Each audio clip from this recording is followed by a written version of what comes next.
What's up, y'all? It's your boy Yannick coming at you with another Church of MHA episode. Church of MHA Season 4, Episode 22, My Hero Academia Chapter 400 live reaction and discussion. What's crazy about this is this channel started covering My Hero Academia back in chapter 225, I want to say. So we've come a long way. Been here doing the channel thing since MBA. So, we've been in here. We've been in here for a minute. And I appreciate anybody who's been here, especially since the MBA days, because we've been at it for a minute. And now we're near the end of the series. We're in the final battle. We're watching All Might get folded, put in the pack. Hey, we got Drone, J. Michael Holmes, right on time with a new Abby. Yeah, I noticed that Abby. Devontae Kemp and Mr. Andrew, MK the baby. You gotta say the baby.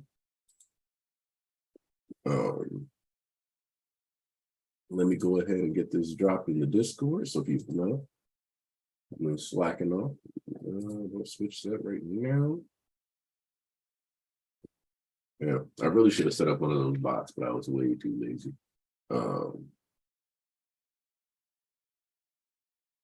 That's not the one. This is the one. That's old.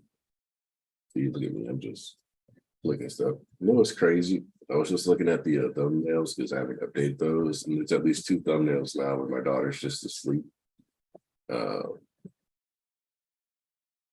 Also, fun fact, my daughter's first tooth is curling this week. So yeah, she's a pretty big girl, proud of her. Growing up.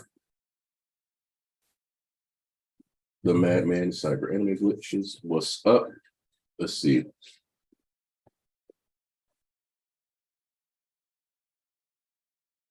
All right. So spooky noises aside, what up, Thomas? I'm gonna hop into the chapter because I know that there was controversy this week. There's controversy every week, so we're gonna see if this one is a more interesting type of controversy than others.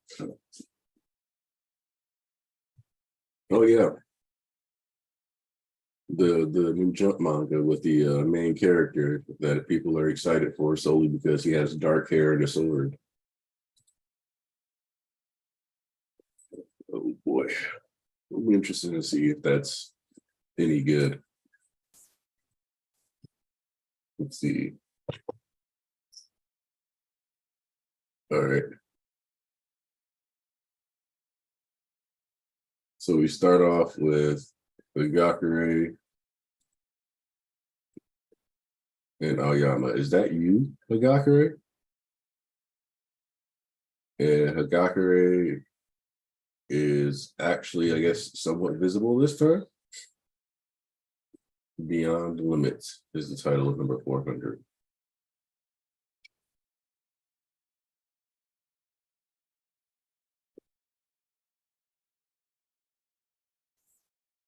And then she's like, look away. Okay.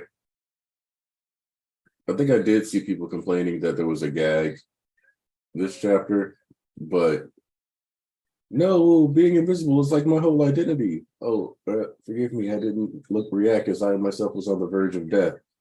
Using my quirk has never caused this before. Or wait, maybe it did. Facing down Doom must have made him go past his usual capacity, and that made my invisibility quirk bug out. Aoyama, your quirk went and evolved.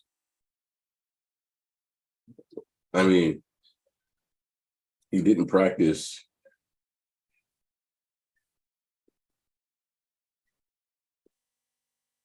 with his quirk without the belt, so if anything, he actually learned how to control it. But we can say he evolved. Why not? Let's say that. Let's say that. That makes it sound like he's it's cooler than, hey, you finally put in effort to use your quirk without it.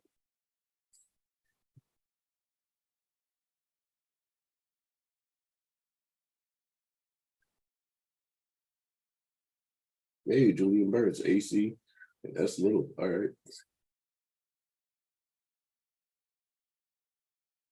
I mean, we also had Tokoyami kind of being shy about Jiro's butt being on him. So, and you know what? Um,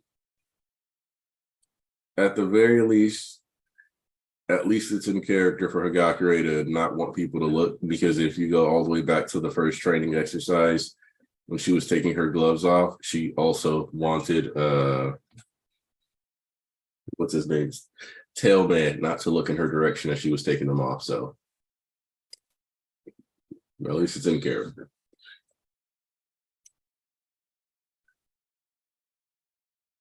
Forget about that. We must burn away these plants to save our allies. That mentioned that they would continue to grow even with their master defeated. The will behind them may be gone, but they do not vanish. Hagakure, you can adjust the strength of my light to burn the roots that dig into their flesh.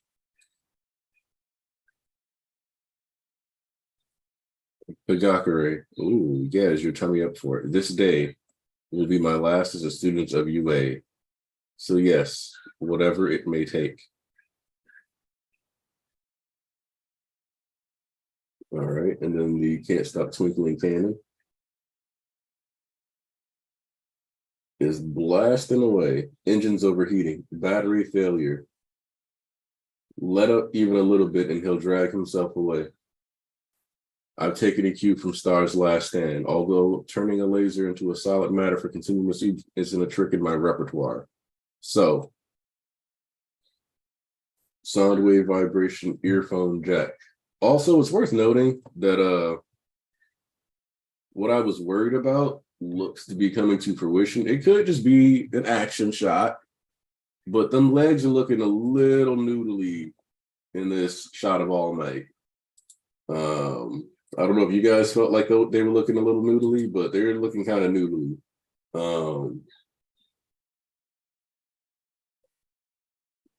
Well, she used to is used to always being invisible, so it makes sense. Yeah, that's why I'm like, it's totally what would happen if you started to be visible and you were always invisible on the blue chat.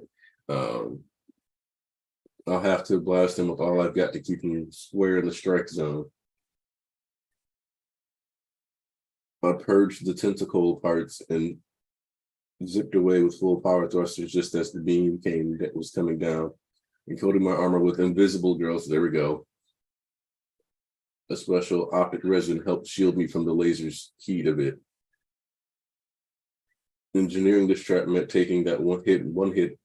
Ooh, a hit I guarded with tailman, though my legs still paid the price. You wanted to see my face, so you didn't aim for my head. You moron, I got off easy here.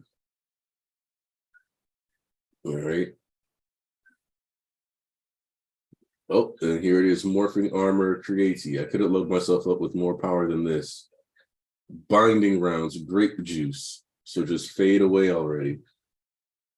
While my euphoria is still overriding the pain.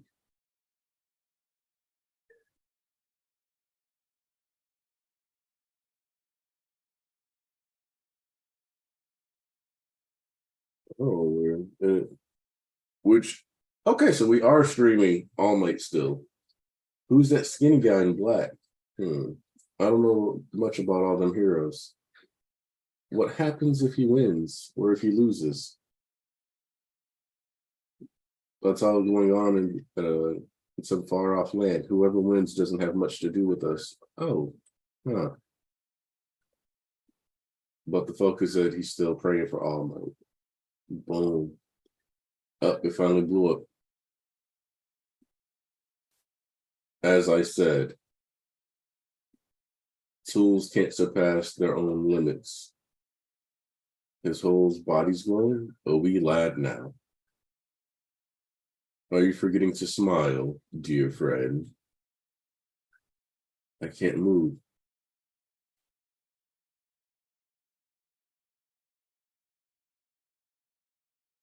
All bleed red. The stain prediction. Yo, he found a piece of rubble with All For One's blood on it and licked it. That is resourcefulness.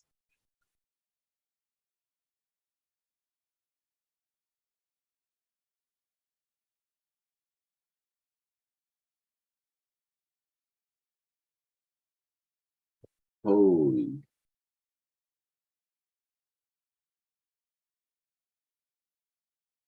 Hold up. Hold up.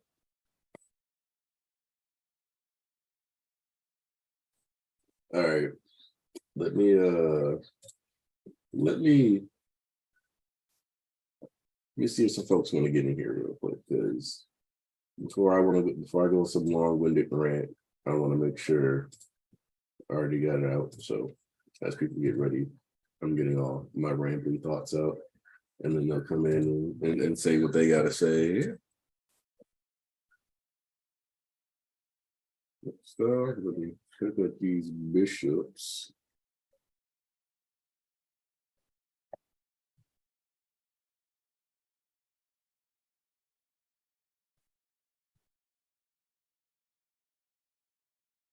And let me shoot this over on the Birdman, even if it's no longer the Birdman.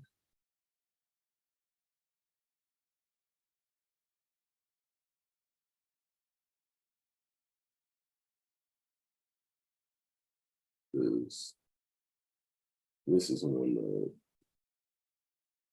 All right. So, no. One thing I will say already that I have to establish here is that we talked about how All Might wasn't going to be coming out of this fight walking more than likely. So I feel like we pretty much got a confirmation of that, because these things look like news.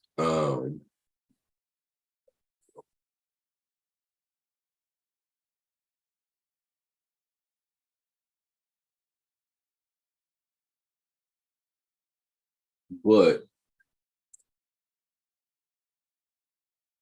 what I want to know, besides that, is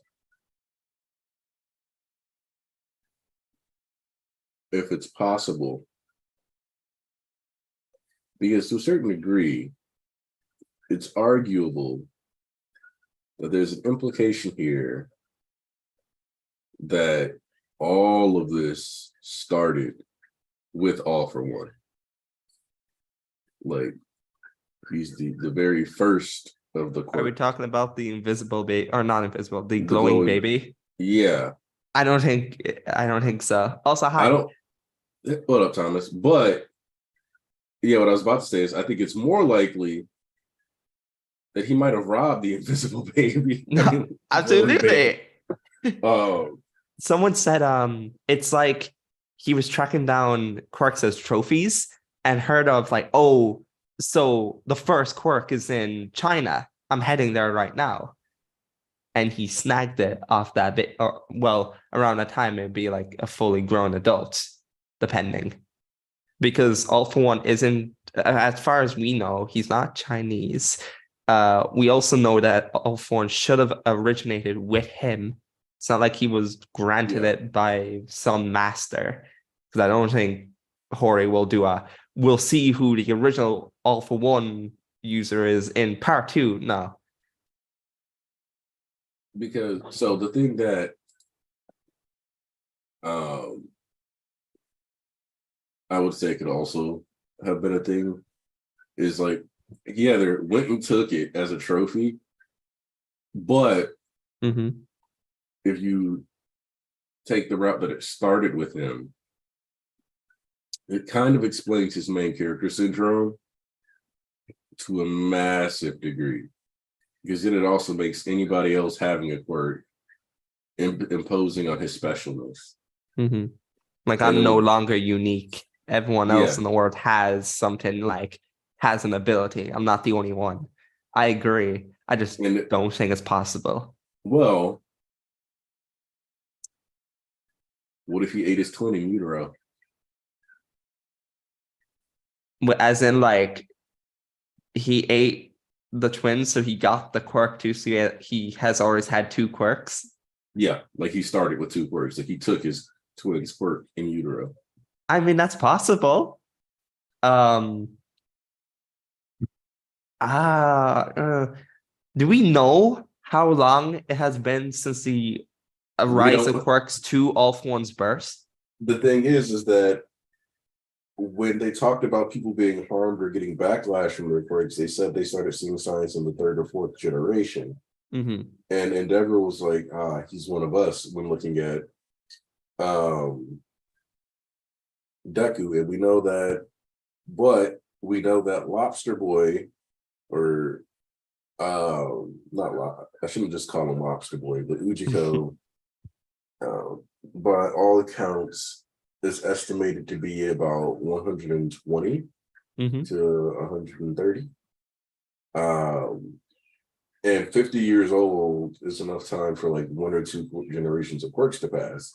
Mm-hmm. So if you look at from that perspective, like if a generation made 15 to 20 years, and then Endeavor's like 45, he would have been like a third or fourth generation quirk user. By the time Mm-hmm. he gets to the fifth generation, you have a substantial amount of people. So we could be 5 to 6 generations into quirks. Because I Mm-hmm. think it's easy to kind of think of it as like, oh yeah, like we'd be like 9 generations in the quirk because there's 9 one for all users. But we know that some tenures were a lot longer than others, which means we can't use all for one for all as a frame of reference Mm-hmm. for how long it's been around, outside of the fact that we know one for all has only existed as long as all for one has, Mm-hmm. which means that at most you have like 100 years. But all for one is always described as something that was around in the origin borderline too. If it's with the era of the exceptional or the advent of the exceptional began. Because I always like assumed that All for One was born maybe 20 to 50 years after quirks came, about. But that would make a lot more sense. Because it's kind of cracked, but because all for one is cracked, right? Like so, we assume that nobody in the first generation was that cracked, but at the same time, the first generation is probably the best time period for him to have developed the quirk. I mean, That in quirk. the same generation, we had people like, for example, the second and third user with Fajin and Gear Shift. Like they are not your common like, oh, super strength and flight. Like they're not simple. They're not Fajin simple. is slightly simpler than Gear Shift when it was at its, beginning stages as a But pea they're shooter. also not especially powerful. So if he gets his quirk in like that first generation or that early era, that's when you're most likely to be able to kind of steal your first quirk or two without it being as much of a fight. Yeah. It's like if you plop all for one into this current era and he's trying to steal quirks from heroes from ground zero, That's gonna be hard. Also, Andrew sent a super chat. Yep. And this one is not a nerd super chat, so I wonder if we get a parallel between Tinkle and AFO under the bridge with the kid AFO and Shiggy, but this time when Shiggy grabs his hands, he dusts him. I can see it. I don't think it's happening at this stage. So it's weird. I don't necessarily expect that to happen, but if it were, it would be done as a complete sign of Shigaraki's commitment to villainy. Like he spent like a good chunk of the series talking about, or even considering if someone had reached out to him. And even though we know Shigaraki's white innocence, we've yet to see him kill a child, actually. Men and women, like full-grown adults, yeah, we see him run through crowds. But we've never actually seen him kill a kid. He's talked about killing kids as far as the class goes. He's threatened to kill kids, aka Deku, in the mall. But he hasn't actually killed a kid. It's what like sets him apart from like the villains in MHA. like take your musculars or your chisakis who are willing to kill or harm children for their own agenda. Also, hey Joseph. Hi. I was Hi, just hi. waiting for a moment to be able to pipe in. So Hey, Um, Joseph, we're just talking about how Shigaraki hasn't killed a kid yet that we've seen on screen. I don't know. I was in the stream. I was just waiting for a moment to be able to chime in. mhm. What's going on with my computer right now? Okay, there we go. I just don't know if we're gonna get it, considering depending on like how old All For One is right now, because he looks like under the age of 10. Or whether because like Yeah. Stain is going to paralyze, and we don't know how long, because according to Wiki, All For One is type B blood, but we don't know his true blood type, right? Like it's been unknown. Find out. Yeah, let's find out. I think the leaker posted a page from that and just says it's unknown. Was it from the anime? Well, it would be probably. And again, they still have Ujiko listed as Ujiko for the Shigaraki. But I still call him Shigaraki because my brain still wants to call him the original name. So back when he was named the N-word.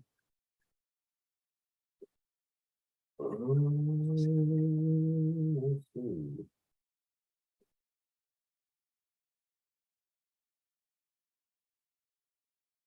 Yeah, it doesn't mention his blood type.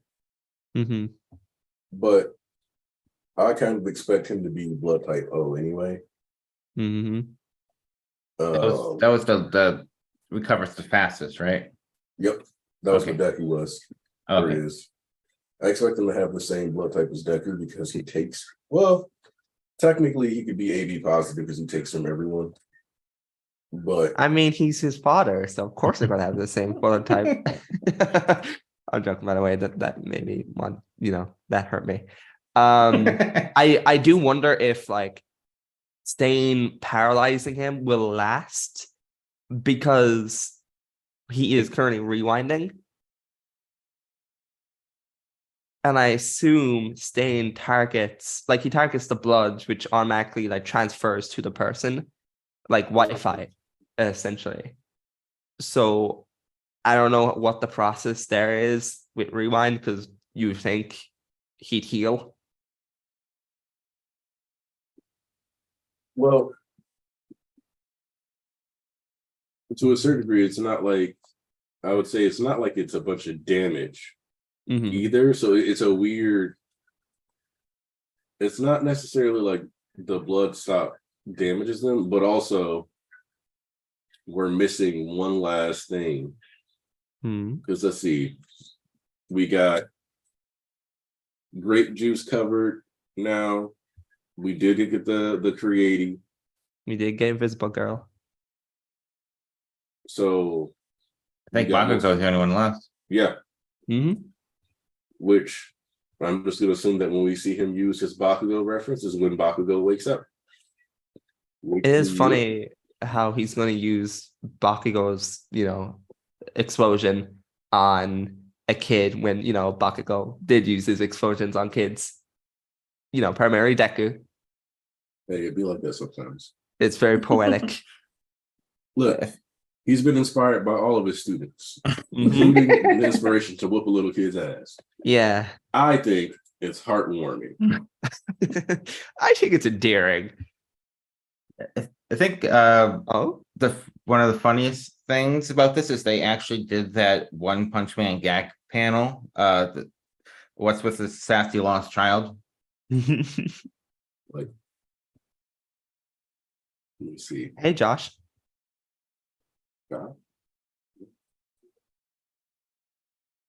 There's a Josh in here. Oh, Volk. Okay. Oh, hey, Volk. The name. I was like, who is this? Yeah, no, it said that. It's like, oh, okay. So, well, okay. So one of the people I play League with a lot is Josh. Is named Josh, and we said that I was like, What? I was like, I don't understand Josh the Lake. Like, what was he doing here? No, you're not too late. Hey, What up? so 400 chapters. For Man. chapter 400, I think so. This is big. I was Mhm. in the vein of all his 100 chapters. I think this is somehow kind of like tied with like. So chapter 100, you get the Mei Hatsume booby gag at the end, right? Like when Deku's like going to go get his costume, and then it finishes with like Mei's boobs in his face. Chapter 200, I believe, takes place in the middle of like the joint training Tokoyami stuff when he's popping off. Chapter 300 is a little bit after the war, because chapter 295 is when you look like you need to save him. And I think chapter 300 is when it might be when we start to get lore on Hawks in them. Let me double check. 300 was you get to see Wash going through the city, and then you see Stain grabbing the swords, and then Was that the first time we saw the "I am not here" sign? I'm pretty sure. Let me look I'm for it. about to pull chapter 300 up right now. Just Chapter because I wanna look at 300. it. There's Wash. Hello, 'Cause I remember, Wash. like when that Yeah, it is. sign Yeah. sign first showed up on the statue, like I had to close the app and take a moment because that just like Yep, and that's when Yoroi Musha quit, which having chapter 300 be when Yoroi Musha quit, and 100 chapters later having All Might do all this is extra embarrassing for the lad. Man. We had Ray pull up in chapter 300. This is a big So chapter. So we're also standing up with fucking support items. Chapter 300 had a lot going on, and I'm not gonna lie. And All 100 chapters feature women in some ways. Yeah. Booby gag, you got Momo, you got Ray coming in at the end of 300, and then you have Toru. well, what I was We gonna had- say is that it kind of feels like, which I'm gonna double check chapter 200 just to make sure I was remembering it was right, because I remember people being kind of sad that chapter 200 wasn't a bigger deal because it ended up being shorter too, I think. Because I think it took place while he was moving as well, so he had IRL stuff going on. Okay, yeah, chapter 200 is the one where Momo finishes with Momo whipping out the cannon. So she can make the lucky bag. But so that actually makes it even funnier because this chapter has references to Momo's kit. It has like it builds up the same kind of lore drop that we got or like lore drops we were heading towards with chapter 300, because now since we got a setup for a massive lore drop this late in the series, because we get to figure out what the fuck is going on with All for One. We were discussing whether or not All for One was actually born with. My theory is that if it turns out that All for One is the initial glowing baby, it's because he ate his twin in utero. But he also could have just been trophy hunting, so that's both are possible. I think that trophy hunting just makes him a dick. Eating his twin in utero and stealing the ability to glow makes it so that like he always had like a vestige of like his twin in his mind somewhere that has no proper personality, but that's what let him know he was able to steal quirks. Because we also have to figure out how did he figure out he could take quirks, right? Oh snap! Happy birthday, Tunisia. Happy birthday. So we got like the gags of chapter 100, the heroes getting a moment to like kind of shine, the lore drop set up for chapter 300, And then we also get the payoff of like Stain and All Might actually getting to work side by side. I know Stain needs a change of underwear. Maybe Toru and the glowing baby quirk are related. That's, to me, that's what's being hinted at here. And I think that's part of why that stuff is juxtaposed. Like it seemed random at first, but we're very clearly going to get some lore about either the origins of quirks themselves, or at the very least, information on the very first quirk user, more than likely. I just find it so funny. Like, All For One is he's such a kleptomaniac that he simply could not resist having the first quirk to ever be recorded. Like, he couldn't resist. And now it's like, what is he? He's like 10 years old, 8 years old. Mm-hmm. Man, like, I was wondering if he would reach a Deku, but I think he might just disappear. Or honestly, I can see Bakugo's kind of, Vegeta's cell distraction moment being like aiming an AP shot at All For One from afar, and that distracts him long enough to just vanish. Because like we're arriving at the point where like Aries' dad he just kind of popped out of existence. So Yeah. We're getting very close to that point where All For One is just going to be gone. Also, the small detail that I forgot to acknowledge, just because I want to address this real quick. Stain fully acknowledges All Might as All Might. Because you remember in their last meeting, he was like, "You're not All Might if you're discouraged," basically. Mm-hmm. And here he's like, "Yeah, that's the guy that I like have been meat munching my entire life while doing things he would never approve of." Also, that tongue shot is way too detailed. The Stain fan girls are just eating well. I mean, does he have fangirls? Maybe this will help after that. Because I mean, it's this is an what a MHA normal character. tongue looks They all like. do. This is what a tongue looks like. But this is probably the most detailed tongue shot I've ever seen in any manga. I mean, aside from his like lack of a nose, it is his, prominent feature. So He's like Yes, Horikoshi. Like the Horikoshi, taste bud detail on this is nuts. I mean, it's like, he's a horror fan, Horikoshi. So like he draws some really gross stuff. Like honestly, he's really holding back for MHA. And I'm gonna be honest. I'm not gonna be surprised if this is like the last type of series like this that he ever does. Mhm. I think we're gonna get some very dark stuff out of Horikoshi for his next manga. Joseph, I just checked my inbox.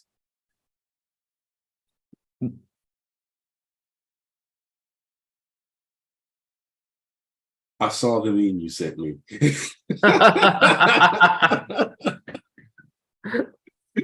is that the one you made? Did he make the classic beating up a small Yeah, child? yeah, I saw that. I saw that. Never- I saw that when the chapter leaks. I just posted through hands with the 13-year-old. Oh, I love that too. That's funny, man. That is true. Who changed my name?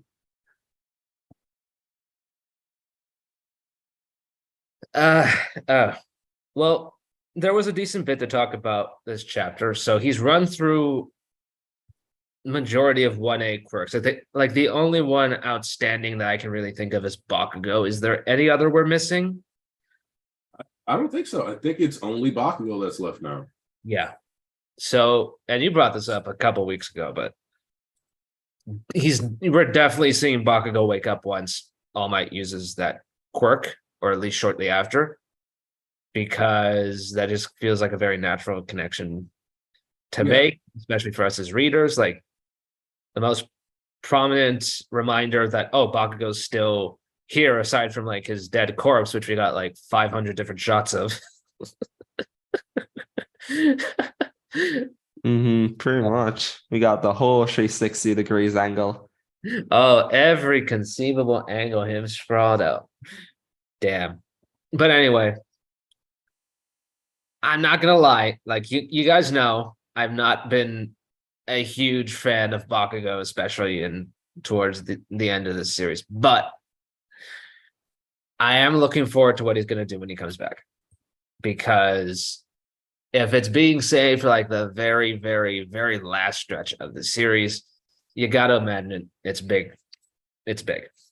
And I don't think it means like I think people are being overly paranoid about him being involved in the Shigaraki stuff because, like, again, I think people just want to get back at his more annoying fans when really, like, looking at it realistically, he's not going to be fighting for a while. Like, he needs some rest. So he's going to do so. He's going to be useful for sure, but I don't think it's going to be like, oh, it's going to be Deku and Bakugo side by side facing down the fight. No, that ship has sailed. Like it's the whole reason why he gets to fight Shigaraki and All For One first, so that him and Deku don't kind of eat at each other's spotlight. You know. I mean, the cool thing is that even though Bakugo lost, the fight against the early part of that fight kind of established that Bakugo was now stronger than members of the Big Three. Oh yeah, like if it was a world without One For All and All For One, he would definitely be the top in line to be the next number one, even over Shoto. Because I feel like Shoto. Well, I feel like it can be interchangeable, but I think Shoto does not. I think Horikoshi has kind of scaled back on the firepower for Shoto, like how strong he is in certain instances compared to like what we saw at Sports Festival. So I think that Shoto had decent raw power, but the reality is that Shoto couldn't hoop. Shoto had stamina issues that people didn't know about at Sports Festival. So he's been trading, like he's been building up that stamina. So he's got more stamina now than he used to. Mm-hmm. But if you remember, they're like, yeah, he's just been blasting out like all these like high artillery things. And like Bakugo wasn't like, I'm gonna try to use my biggest explosion at the very start of this race to get way ahead of everybody. Without his confidence. Which, if you think about it, he probably could have just done that if he was willing to take the risk of I'll just blast myself way ahead of everybody. Like I'll just blast up in the air, and also, figure out the landing. Like I think the way you can describe Shoto at the start is like he operated on tank controls his whole life because he focused just on his ice and not really anything else. Mm-hmm. And then like. Deku reached through to him. He started using his fire quirk, and then he started thinking about, okay, so instead of just relying on ice, what else do I have? I have fire, but I can also move. How do I use the two at the same level? So I think that was a smart way of keeping him kind of handicapped so that the rest of the class would stay about the same level. Now, as far as where we're at right now, it's funny we talk about power levels and such because All For One, even though like he's got basically no time left, he's still not really taking this 100% seriously. Like All Might says is like, you weren't aiming for my head because you wanted to see my expression as I died. Mm-hmm. And I was like, that was a pretty stupid move. And he's like, thank God. Like all throughout this battle, All Might is only hanging on because All For One is not really taking them seriously. And that, ironically, seems to be what's going to lead to him getting killed before he even reaches Shigaraki. Which this ties right back in with what I said probably 2 weeks ago. Nobody gets in All For One's way quite like All For One. Yeah. He will go out of his way. And like that's the thing is he's so mad that All Might got the better of him in so many encounters that he'd rather risk just straight up losing than do what is necessary and actually fucking just kill the guy. Because think about it, when he smashed him right there, he could have just bam, bam, bam, like he was in an episode of the Flintstones. Yeah. He could have just bam-bammed him and been done. He could go way harder than he is, but he has to prove a point every time. Like he has to prove that he's better. You know, like he can't stand the thought, like, because he knows that All Might, even as he is still a much more capable fighter and better person than he is. So like he just can't stand that. You can't take him out before he proves that he is superior. Mm-hmm. Like it's all about ego. And like right from the start, it's very funny that things that basically All For One's entire life has been relatively smooth sailing, certain incidents notwithstanding. I know like his head got smashed in, but like even that, like as far as his plans went, his plans have never suffered real hiccups before because he had so many emotion to the point that like nobody could really predict that. But once people figure out his kind of MO and the trick to him, you start to notice that all for One's plans just they start failing one after another, right? Another super chat. Yeah.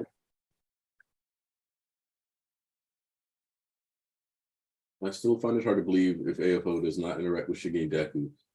I feel like he has to do something involving the Shigedeku fight. So that's something that there's two schools of thought, I think, that All For One needs to see his failures and realize that Shigaraki is in complete control and like fade away knowing that he as a legacy is gone. He is not the ultimate demon lord. His student is, blah, blah, blah. The other school of thought is that nothing solidifies All For One as not the main villain of this story, despite his delusions of grandeur and machinations, quite like him not ever actually even getting to the main battlefield. That was actually something I kind of theorized. It's like I'm okay with both because like I think at this point, All For One has proven so single-minded and like so focused on being like a perfect demon lord. Like he's never really had anything else in his life. Like, he's never had anything of substance. So either way, there's an irony in him, like in his final moments, realizing that Shigaraki is truly the better villain and always has been. Or two, is him just like completely unaware and just like fading away before he ever gets there. Because like for a character who's so like he's a drama queen. Like, he is a full tilt diva. Like, he's addicted to the drama. There's nothing more poetic than for him to just like for his death to just kind of be like kind of a side note that just happens, you know. They're like, oh, and then he died. Yep. Like for somebody's so egomaniacal, that's honestly the worst thing. Because I always look at this as like the climax of the story, but also the climax of the documentary that will eventually be made about Deku's life in this section. Instead of All For One being the main guy, he's going to be this guy who helped the main guy. And that will actually be the tail end of his legacy. Mm-hmm. As just a guy who helped the guy instead of being the guy. Yeah. And everybody even now is like, they don't really know about any of this possession stuff. All they see on TV is Shigaraki being the most dangerous villain. Yep. They don't know about All For One. Like, I mean, they know All For One is a dangerous villain for sure, but they see Shigaraki as even more dangerous. Yep. And when it comes to it, like All For One is that guy that I think a lot of people thought, shit, the series is ruined. All For One's going to be the real main villain, blah, blah, blah, blah, blah. But, and I think we've had a conversation about this way back in the day.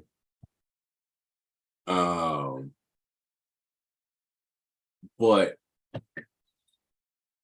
All for One, like every villain in the story that was like a main villain, Shigaraki had to overcome in some capacity. Mm-hmm. Even Stain, who, yes, Deku and them defeated, but ultimately, Shigaraki has done more and benefited more off of the mindset of Stain than he did, because he got followers and utilized them off of the illusion that they were allies. And then he took the conviction that Stain had, like making sure that you have a clear message, or like trying to develop a message and an idea and a goal that you need to be focused on. And it helped him shape and like formulate what he was going to do. So he took that from Stain. He upended Overhaul, taking his quirk erasing bullets, taking his dreams. Taking his hands. Destro his goal was to run the Liberation Army and see through the will of Destro. Shigaraki took that from him. Shigaraki has been a better All for One than All for One throughout the series. Why would he not have to eventually supplant the original All for One?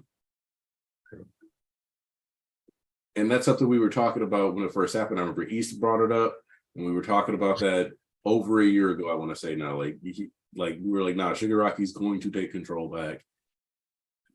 This is his final test as the villain, and we see he passed it. All for One doesn't know that yet, but we know that. Dramatic irony. So it's one of those things that I think people were like, as much as people always, Hori's rushing, but and then like they're like, Hori rushed and it doesn't make sense, but it's like, no, this was his final test. And like no villain that has been a test for Shigaraki narratively has been like, I am consciously testing Shigaraki right now. Like nobody's doing that. Like, No, they're not, he just kind of shows up and does his own thing. And like Redestro wasn't like, you're gonna show up, we're gonna do battle, and it's gonna be a really good test to see if like I can defeat you. Like, no, that wasn't what was going down. they're just straight up trying to kill them.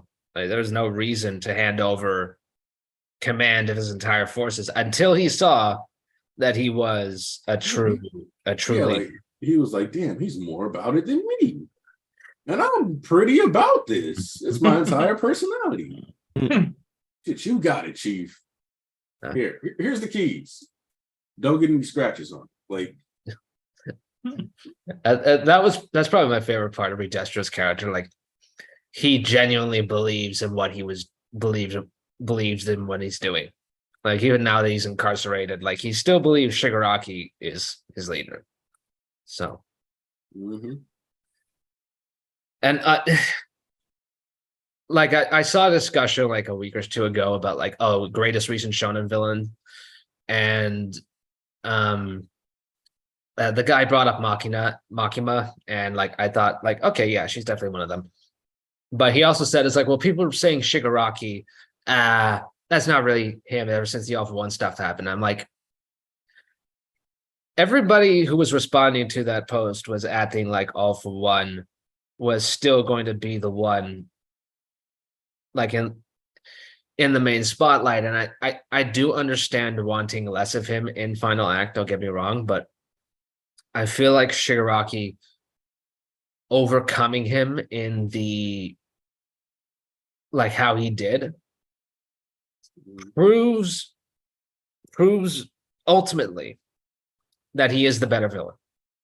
Yeah. Like that was what really mattered, you know, like ultimately all of this happened because of Shigaraki's efforts. Like All for One, like I think people overplay All for One because All for One overplays himself. You know, it's like, I'm the big bad guy, and everybody refers to him as such, but it's more because like he's dominating their attention. Because with Shigaraki's always been the real greater threat. So Yeah, because yeah, and the thing is that All For One, for example, just never had to train against Makia. There's so much more that Shigaraki has done to earn.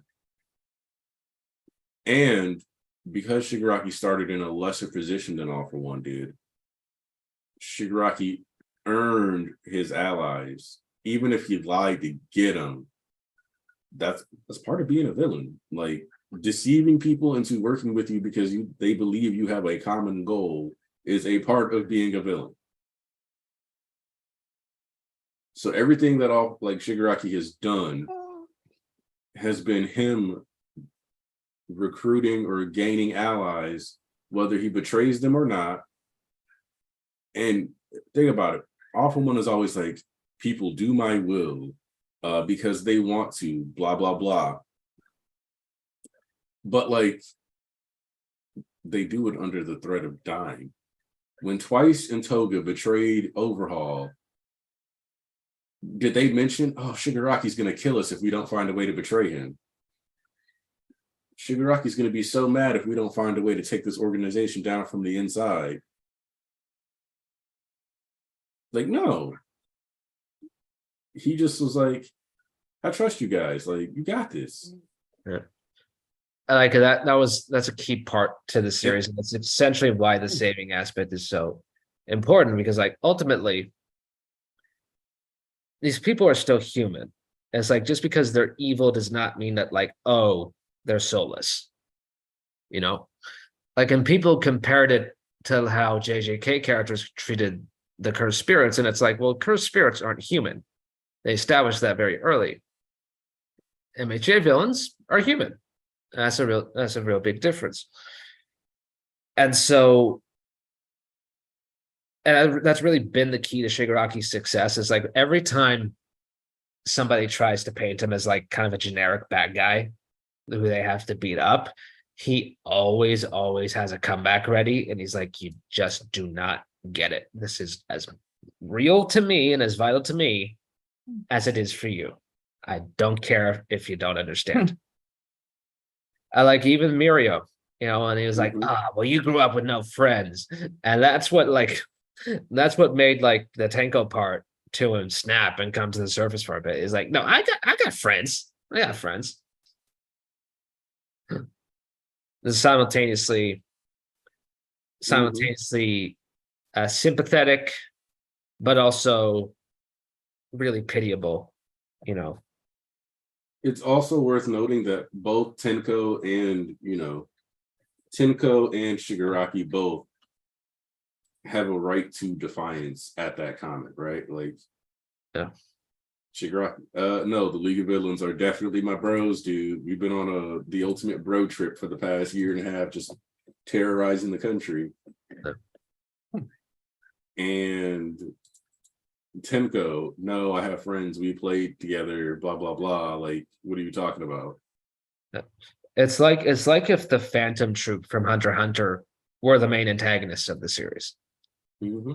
Because like in Hunter x Hunter, the Phantom Troop, ultimately, just another group in a larger world.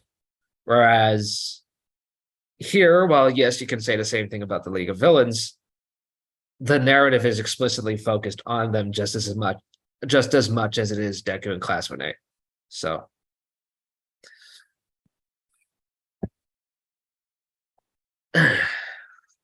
but also somebody asked about I do want to talk about Hagakure's powers. And somebody asked if it was like complete bullshit. And I think what it means is that ultimately, and we've had questions about this, it's kind of been set up for a while that it seems more like she has refracting skin. Yeah. I thought that was always the case. Because she can reflect light. Right, because she did the refractor, like she was able to manipulate light all the way back in joint training. Like she showed that she was able to do it. Mm-hmm. So what it kind of really means is that it's kind of for those of you who read like undead unluck. It's kind of like a self-targeting type that was seemed compulsory, but it was more like she just hadn't figured out how to like adjust its volume on herself. And that she was bending light around her a lot of the time without even thinking about it. Which, if you think about it, for an invisible girl, Hagakure is pretty shy. So you could chalk it up to it being like an expression of her personality to a certain degree. So, like, especially when you think about, like, you would think like, oh, a person who just walks around naked is like comfortable with it. But anytime somebody like thinks about her naked, she is uncomfortable or she expresses discomfort. So it's not like she's just like, oh yeah, woo, I'm this girl who's just like a free spirit, just walking around naked. Yeah. So as she gets better at manipulating light to a certain degree, you could argue that like flexing that quirk muscle is like tiring out her quirk enough that the energy to just casually keep up an aura of invisibility has slightly decreased, and that's why we can see her more now. Hi, Steph. Which I guess Yo, what up, good morning. Seth? The other question, then, this is a good question for you to come into, is that when Aoyama says this is his last day as a student of UA, are we banking on that being him just going to jail or anything else? Like, does somebody think this is going to get darker, or we just giving him the benefit of the doubt that he's not going to? I don't think he's going to jail. I think he's purposely, like, it's of his own volition. Like, he acknowledges that I've done bad stuff, and I get it. Shinzo's Like, taking his place. yeah. Shinzo's come Essentially, in. he's like, oh, Shinzo, you want to come in? Bet. Tag. You're it. A slot's open on the roster.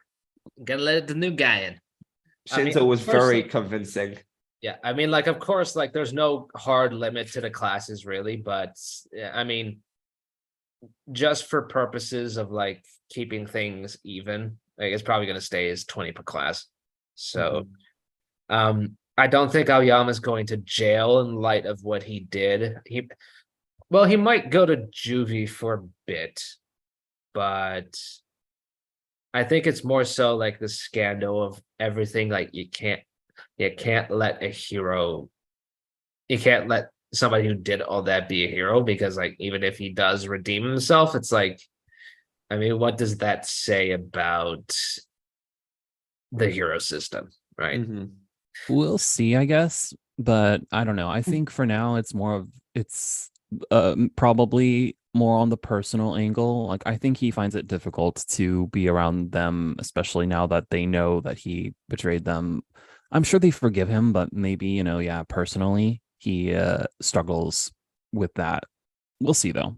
I mean, we already know that the kids have forgiven him, so it could also just be a combination of other things. Like, yeah, he might have to do some juvenile detention, or UA just simply cannot allow him to be there anymore.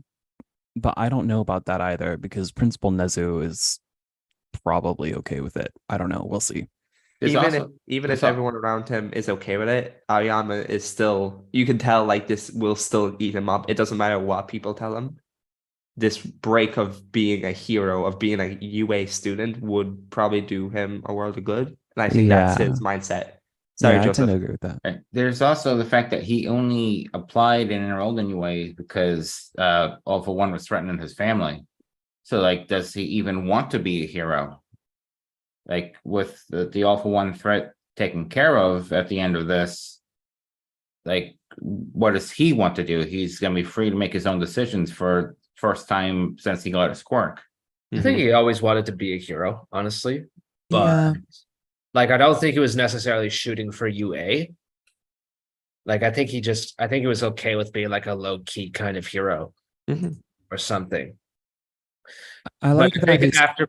I think after everything that's happened, like, I think it's going to be a mix of it's a mix of personal stuff, but also like the actual process of dealing with him is not going to really let him be a true hero. I think they might call on him in emergencies in the future when he's an adult or whatever, but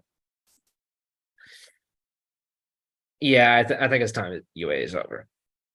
I do like that his quirk has now fully. It's almost like he's fully gotten used to it now. I think that was sort of the implication of that exchange. Like, you know, the entire time he's been struggling to make that his own. But I think that's sort of what's happening here, finally at the end.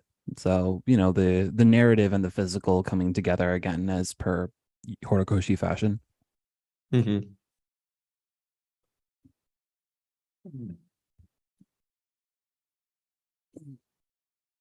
Just about the HSBC. Wait, hold on. Did it Mustard go to the Tartarus? So Ayama could also go to prison. We did not see Mustard in the Tartarus escapees. I'm gonna be honest. I like Mustard to an extent, but we gotta let him go. But he ain't coming back. I'm sorry. He's in juvenile detention. They didn't Yeah. go. They didn't go break out kids from juvie. Or they did toss him into terrace. That'd be that'd be insane. That kid, just take away his gun and put him in juvie. Like that's all you have to do.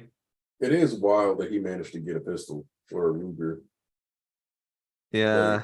Probably, I mean, Garan probably supplied it to him. Here, It was kid. Nasty quirk could use though. I this. mean, it probably isn't mustard gas because of, you know, that would be extremely graphic and everyone would be dead already. But I mean, they really did just take a kid to gas the other kids, you know? Yeah. Like that's like without Momo being there, most of 1B would probably be dead, and also people like Jiro and Hagakure too. Mhm. Yeah. Also, they didn't mention whether or not he was actually in prison or juvie in the follow-up. So we'll see, I guess.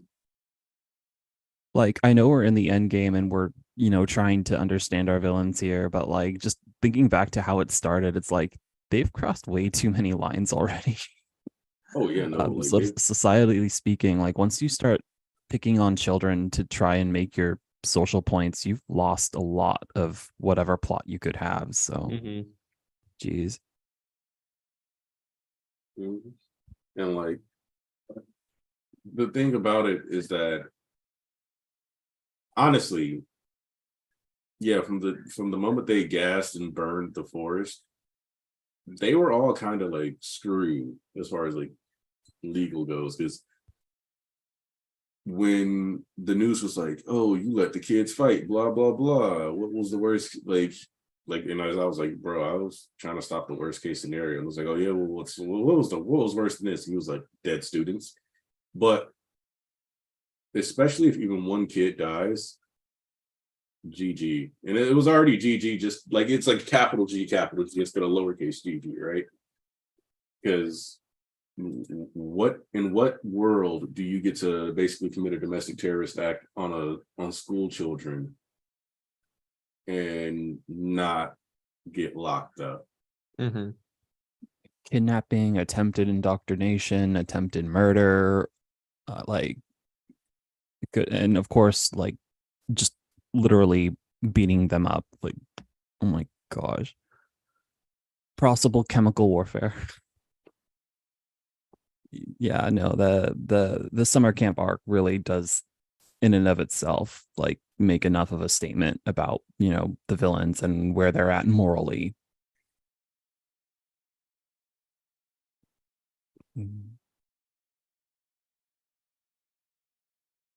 Mhm. So also I want, like, because I think I talked to Thomas and Joseph about this before Volk and Seth got here. I want to circle back to All Might's injuries. The legs. Yeah. Because we talked about that last time, Yeah. but I think they're officially noodles. You notice in every shot we can actually see his legs. They're kind of just vibing. They're kind of wobbling. Because he's because he's got the thrusters on his back. So at no point is he actually putting weight on them in this entire chapter that we can see. Like, we have no visual of him actually putting weight on his legs. I'm pretty sure All For One destroyed the Thruster pack, like the Ingenium and Uraka support items. So I'm pretty sure now, like All Might can't move. Like he kind of like he kneels over in a way. Mhm. Like he's on the floor. Because yeah, like when he says he's like taking a cue from Star's Last Stand, like it looks like his knees are bent, but they're actually wobbly, and I don't know if that's his knees actually being bent or just his lower leg just kind of flailing back. It's And- difficult. I'm trying to find where he has landed after that initial exchange, but like all of the shots we get are like he's in the air. So like I don't see it. Oh wait, hold on. Is that it? No, that's not. So no, I haven't even seen him land yet.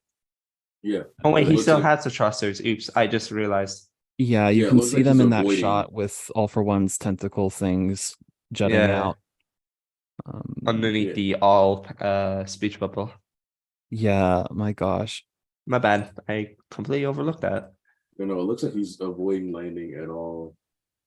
And even like the sound, like the sound wave vibration shot, it kind of just looks like one of his like his legs just look weird in every shot now. I don't think he's ever going to be able to walk again after that. That just, oh my gosh, just looking at his body is so frail too. Like he's a man in his 50s, and after like all that damage from before, even he was struggling to maintain his muscle form. But even now, it's like, gosh. Based off, he is I actually. also just want to say, like, All Might is, because we know that he left a year after Nana died. All Might at his youngest is 56. Yeah. Most 56-year-old men cannot get their legs exploded like this and be a recover and walk. So it's hell, a lot of them break their hips and get pneumonia and die. I know So- Central Hospital is amazing, but like seriously though, this is painful. It reminds me of the Shigaraki versus Bakugo fight where Bakugo gets really brutalized, but Bakugo's still like a young man for whatever that is. I All mean, Might it's is- kind of now that you mention it, it's like when Shigaraki just completely shattered Bakugo's right arm. Oh yeah, no. Like I would still believe that Bakugo somehow recovers from that, but I Bro, it wouldn't wasn't believe even his right arm. He like destroyed half of his torso. I just meant in that one shot. Where he's I'm like, just that's comparing them. impressive. So this Yeah, has that got shot. to go. and then the Reminds me of that. visualization too, like even though it's not like him killing him, like just the vision Bakugo has of him being torn apart is just so visceral. Like, Yeah. oh my gosh, that fight. This is why I say, like, when Bucko gets resuscitated, if he does anything other than just get medevac to the closest hospital that can help, it's going to be a really hard sell. I'm not saying it's impossible for her to convince me that he's going to do anything else, but it's going to be a really hard sell. He just needs his hands. He just needs his hands to, direct a shot. I'd be pretty surprised if he doesn't do anything like combative, whether it's obviously with assistance like Genist is there. Genist was already prepared to patch up his arm to keep him in the battle last time after the first beating. So no, I think Bakugo still has capacity in him, but we'll see. Because like even after all that beating, that is when his quirk did his awakening thing, and he was fighting Shigaraki until Shigaraki landed that fatal hit. And so, I think he can still do something. Yeah, I just don't need him operating on the level he was before this. I don't need it either. Yeah. Yeah, and honestly, the way it's set up, I think Bakugo might be the one to, like, if All For One is like a giant raid boss that you need to just chip away the HP at over and over and over again, then he's at like the 10,000 or so HP that you need to like take him out for good. Like with one even okay or handicapped player. I think Bakugo might be the one to finish him off, but we'll see. I think Bakugo finishing the job is something that would preserve Deku's character to a certain degree, but I don't think it, because Deku doesn't want to kill. And I think it's okay if Horikoshi lets him not do that. Mm-hmm. Like, I know some people wouldn't like that, but I think it's okay if one, the guy who's been talking about murder the entire series actually just fucking whacks someone. But And two, like, if the guy who, because it's not that Deku can't or won't do, because like, let's be real here. he was Yes, trying to kill Shigaraki. Like, we know that Shigaraki like survived the beating of One for All, but Deku didn't know that shit was gonna happen. He cleaved right through his face. More. Like, when he put the gear shift beat down on his ass, he was like, well, if that's just all for one in there and there's no Shigaraki, I might as well just beat the fuck out of you and go about my day. And proceeded to do exactly that until Shigaraki came out. I mean, even Deku said back in chapter 306, like, maybe there isn't another way other than killing, but I still want to try. Like, he isn't against murder, acknowledges that it is probably necessary, but he still wants to, not ignore the crying child. Yeah. I find what like people are missing with the whole saving Shigaraki thing is like I think a lot of people are expecting Deku to choose Shigaraki over the greater good, when that's not been the case ever. It's like he acknowledges, it's like, look, if it comes down to it, I'm gonna do what needs to be done. Mm-hmm. But if I can find another way, I'm gonna try that way first. So yeah. Now as far as All for One goes, like we were talking about like the two schools of thought, like does he make it to Deku versus Shigaraki and gets to see Shigaraki being the superior villain, or does he die before that happens? And I think because for how obsessed he's become with Deku, it would be the height of irony that he doesn't, that his real self never even gets to fight him. That would be the height of irony. Yeah, I can see it where like he is wasting away to nothing, but he's approaching the field, and then something happens where like, Bakugo shows up and says, no, get out of here, bam. And that's like the end for both of them, really. Well, Bakugo like probably wouldn't be able to handle much more, and All for One would just be forced to regenerate all the way into nothing. I mean, it would be very funny if like the only W Bakugo has gotten in the entire series, like his one villain win And on he his finally own. gets to kill a kid. Yeah, it was a kid who was already going to die. I think that'd be very funny. It matters. Dude, there has to be A like win is a win. Yeah, win's a win in Dude, war. I just realized they're gonna have Still to counts. they're gonna have to recast All for One for his child self. Like it can't be Akio Otsuka. Yeah, there's no way. I There want is- it to still be him. He's not built for that. He's like freaking 4 years old waddling over. He has the most deep voice. He I is want not that. cast for that. Listen, I think it'd be very funny. Yeah. I hope he tries, I think actually. you can get away with I think you can I get just away want to with hear him try. Yeah, I think you can get away with John Swayze, Akio Otsuka up until this chapter. I think this is where they have to use a different voice actor. Probably. Like, I mean, when it comes to kid characters, it's almost always Woman. women. So,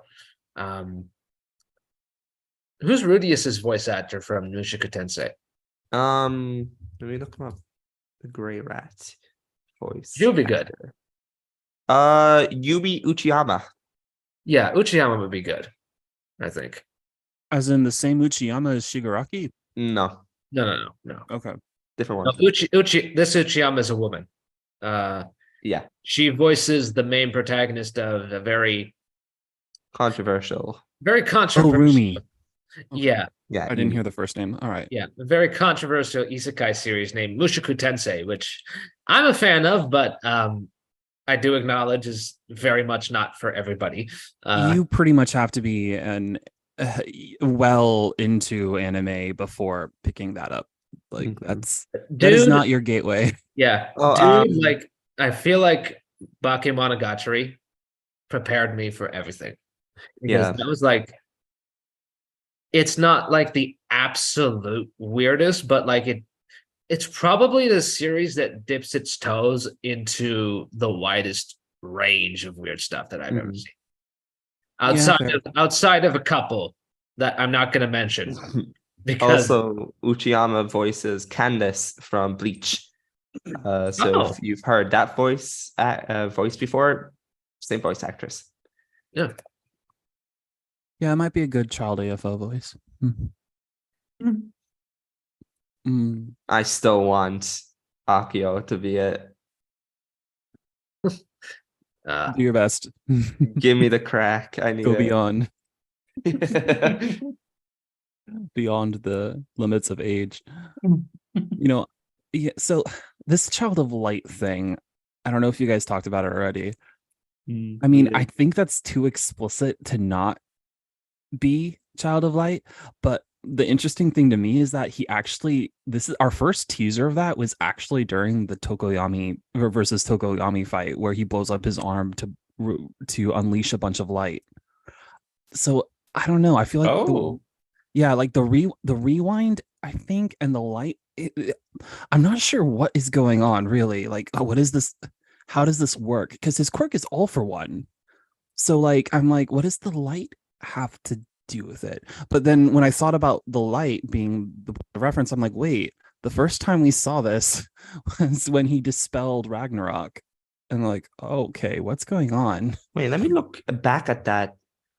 I never noticed that. I know you I did wouldn't because you have love either, but I'm a Tokoyami. Tokoyami freak. Yeah. So like, of course I would remember. Exactly. So like obviously you would have saw it, but I never. That's interesting. Wait, what chapter is it? Probably 381. 381 or 382. Wait, no, I think it was a little later, but whatever. Okay, there's Tokoyami with the massive dark shadow, Toshiro release. Okay, go to next chapter. Let's see him expel it. I forget. I think the Shinso chapter is actually like 183 or something, so it might be like 184 or Okay. 185, somewhere over there. Yeah, He expelled it. Is it like when you see like it's literally after he tears off Makia's arm and wounds Mount Lady, and then the next thing is him just like, oh, if I just abandon self-preservation, I can do this. And then just obliterates Ragnarok. Like, so I think it's probably like 185 or 186. What's being discussed? Oh, we're talking about when All for One might have first tapped into the light quirk that or whatever it is that he's using. I just pointed out that was how he dispelled Dark Shadow before. So I know. like, I know it was probably like a while, but I like to imagine that like as soon as All for One heard about the Shining Kid on the news, he literally flew over to China and like crept in the middle of the night and stole the quirk from the baby in the crib. this is mine now. yeah, for like in terms of collection, it's like, I have the first quirk. I'm like, no, I'd believe that. I don't know if he was born the first. Well, I think feasibly, we've never gotten a very solid timeline, but we can gather that MHA takes place in the early to middle 22nd century. So the first era of quirks when everything was in chaos, I imagine it took quite a few years for everybody to manifest them. And probably at different ages too. So here's the thing, to me, the big deciding factor is whether or not Ujiko is a first gen quirk user. Mhm. Because if he's a first gen quirk user, then effectively we have he's estimated to be between 120 and 130 years old. It's directly stated that the doctor who made the quirk singularity theory was in his 50s when that work got published, and that was 70 years ago. Mhm. So if in his 50 means he was 59, and that was 70 years ago, then you have like, what is that, 129 years old, something like that? Yeah, I feel like he So- can't when you put it like that. You feel like he can't what? I feel like I feel like he really can't be that child because just timeline wise, I don't. All for One didn't meet Uchiko to get the life enhancing quirk until after Uchiko published his theory. Well, at that point, what it comes So down before to then, he is- would have had the lifespan of a normal human. So I don't see how he could be old enough to have been that child. Well, that's the thing is that if Ujiko is in the first generation, because the glowing baby doesn't have to be the first person with the quirk, Actually, if you're the right. quirks were that simple. Well, Just shoot, like- yeah, because within 50 years, you can have more than one generation. So, okay. And I- Ujiko also wouldn't know what his quirk was right away. Like, how would you know you have an extended lifespan? I'd also imagine that lifespan is further compounded by other quirks All For One has, because like I mean, at oldest, he looks like he's 40. I mean, in his 40s, you know. I mean, I guess he could be in his 50s because, you know, like anime beauty standards, whatever. But like, I don't think even considering like the parameters of the quirk, like, oh, it doubles your life expectancy. Like, I'd imagine All For One has stuff that makes that even more effective. Because like he's always comboing quirks and he's always finding different ways to mix them. So I'd imagine the next chapter or two, we are going to do a big dive into MHA history. And it would be really cool to get a very concrete explanation behind how quirks came into being in the first place. Yeah, because already there are several theories in series. I mean, COVID. I'm gonna be honest with you guys. That was probably made in the lab. Landscape. No, like it's funny, like that was the first thing people were like, no, it couldn't be in a lab, and then it's like, Mhm. okay, you have, except there's this research lab right here that was doing it, but Mhm. that's its own topic, I guess. But still, it's like, okay, now likelihood is kind of higher than we I thought. mean, Shigaraki state like his theory was it started from rats, right? It like originated there. Well, no, spread by rats. I'm a big That's what I mean. believer that it was spread because what that also does is if it's a thing that's spread, is makes it where All For One doesn't have to be the same age as the baby. Yeah.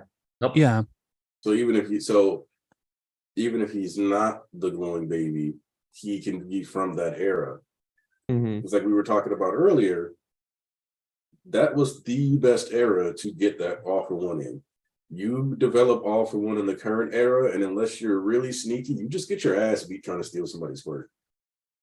Yeah, you get slapped with prison time. I mean, you get slapped with prison time. They just beat your ass themselves because their quirk is better than your no quirk, other than taking quirks out the box package type deal. Mhm. Like, I mean, people have been making fun of Sukuna for like beating the shit out of plumbers and stuff, but I mean, All For One was basically doing the same thing. Like he was farming level 1 trash mod. oh, he had free reign because Yeah. no one really knew what was going on or what to do anything with, and that was the perfect environment to grow his quirk. Which like the second user's quirk is I can turn anything into my pistol. Like that was it. Like I can shoot you without a gun. And I still kind of need a gun to make it really pop off. And now it ignores the laws of inertia.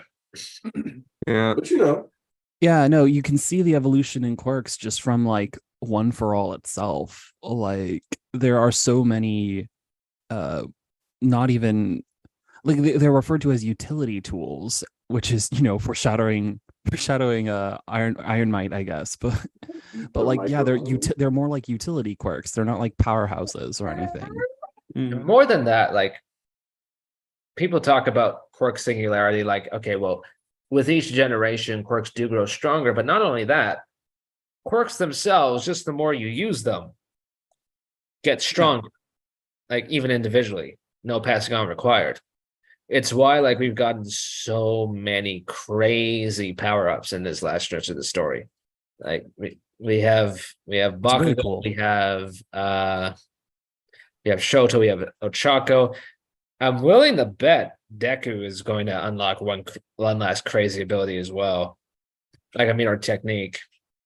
I mean, you guys know that like I've been a supporter of the New Order theory, but even if he doesn't get that, like I feel like he has to unlock some sort of higher level 2-1 for all, or he needs to do something. Like, because like after everybody else has gotten their quirk upgrades, Deku being the strongest one, it's like, well, what is his final power up going to be like? I actually think, well, so I don't know if there's anything you could add on to One for All by itself, but I actually think that we are getting to the point where the two quirks end up fusing, and that would obviously be crazy, but I feel like the more we go on, that becomes a more realistic answer to dealing with Shigaraki, is if Deku actually just takes that vestige into himself of Shigaraki, right? And so like Shigaraki ends up being dealt with, but while also living on as the last vestige in the One for All quirk. And that would end up combining the two quirks, which, I mean, I don't know, but that's just my going theory right now, because otherwise I don't know how you deal with Shigaraki without just killing him. But I don't know. We'll see.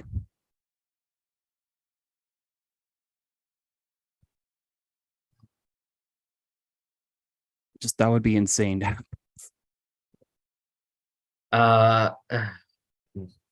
Okay. I don't want things to get too off topic, but I am curious.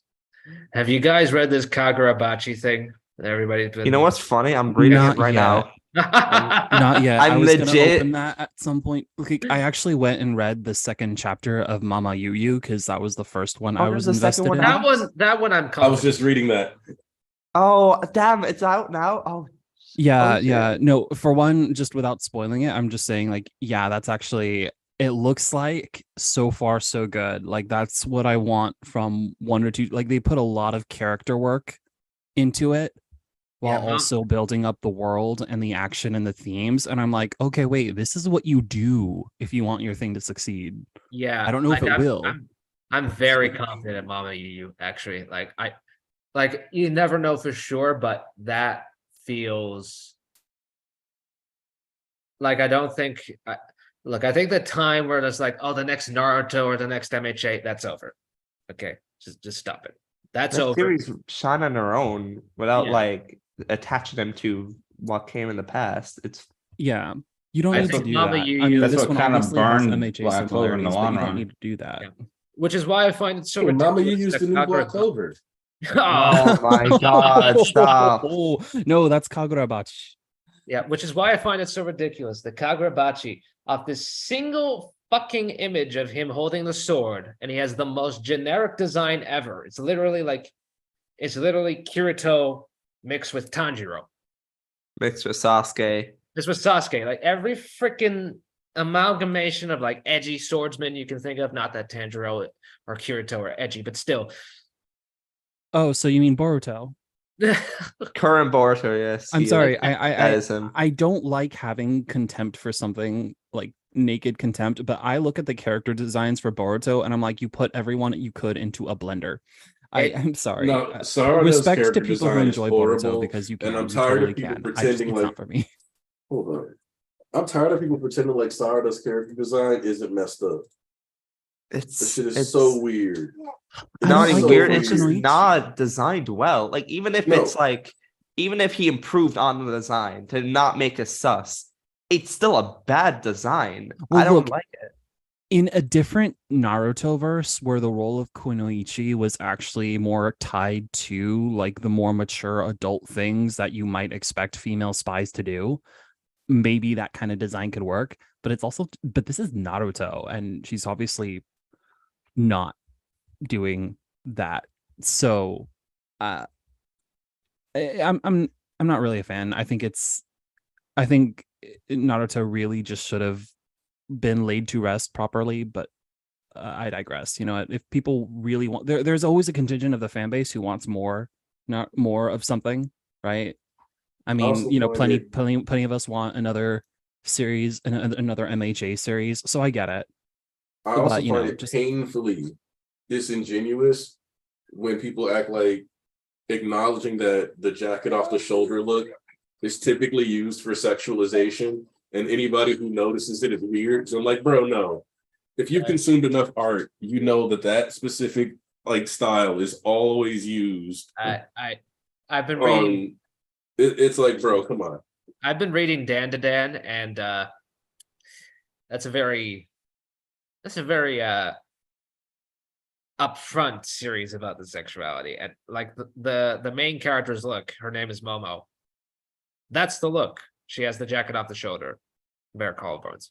So Like that look is supposed to be, ooh, look at my bare collarbone, and like it's like that's what that look is for. Like it's always been the case. So pretending like that's not it is wild, because it's a way to like have your character partially undressing without having them undressing. yeah, And the fact that like in that first chapter, there is no shot of Sarada where her jacket is not falling at least somewhat off her shoulder is insane. yeah. Like you're in a meeting with the Hokage and you can't wear a jacket properly. That's not even like who she is. That doesn't even make sense. Like character design is supposed to convey Who like the character is, personality yeah. of the character. Sarada is not trying to seduce Shikamaru. And the implication is that she has at least some romantic feelings for Boruto at this point. So she wouldn't be walking around looking like that for anybody but Boruto. And he's been on the run for 3 years. So what the fuck are we doing? It's kind of like Ikimoto looked at like Sarada and was like, what can I do with her updated design? And he looked over. It's like when you make a creative character, but you don't put any like time and effort into imagining, oh, this could match this in the personality. It Yeah. comes off as lazy. Her previous design towards the end of part 1 was good enough. I don't know. Awkward chapter, I guess, to talk about stuff like that. But I mean, Hagakure has shame, at least. Well, Like, I mean, like the she thing with- doesn't intend to be seen. That's why she's the way she is. Yeah, the thing with the fan service is like, look, is it juvenile and stupid? Absolutely. Is it also in a magazine that's very famous for being targeted at teenage boys? And it's shoulder to shoulder with series that do the exact same and even worse? Yes. Like, look, I'm reading Air Gear right now.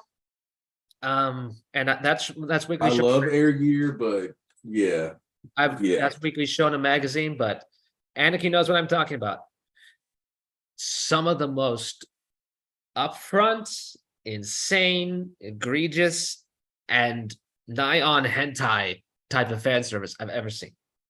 And I'm not even past 100 chapters. I'm about to start volume 10 today. I'm only 9 volumes in. It's already insane.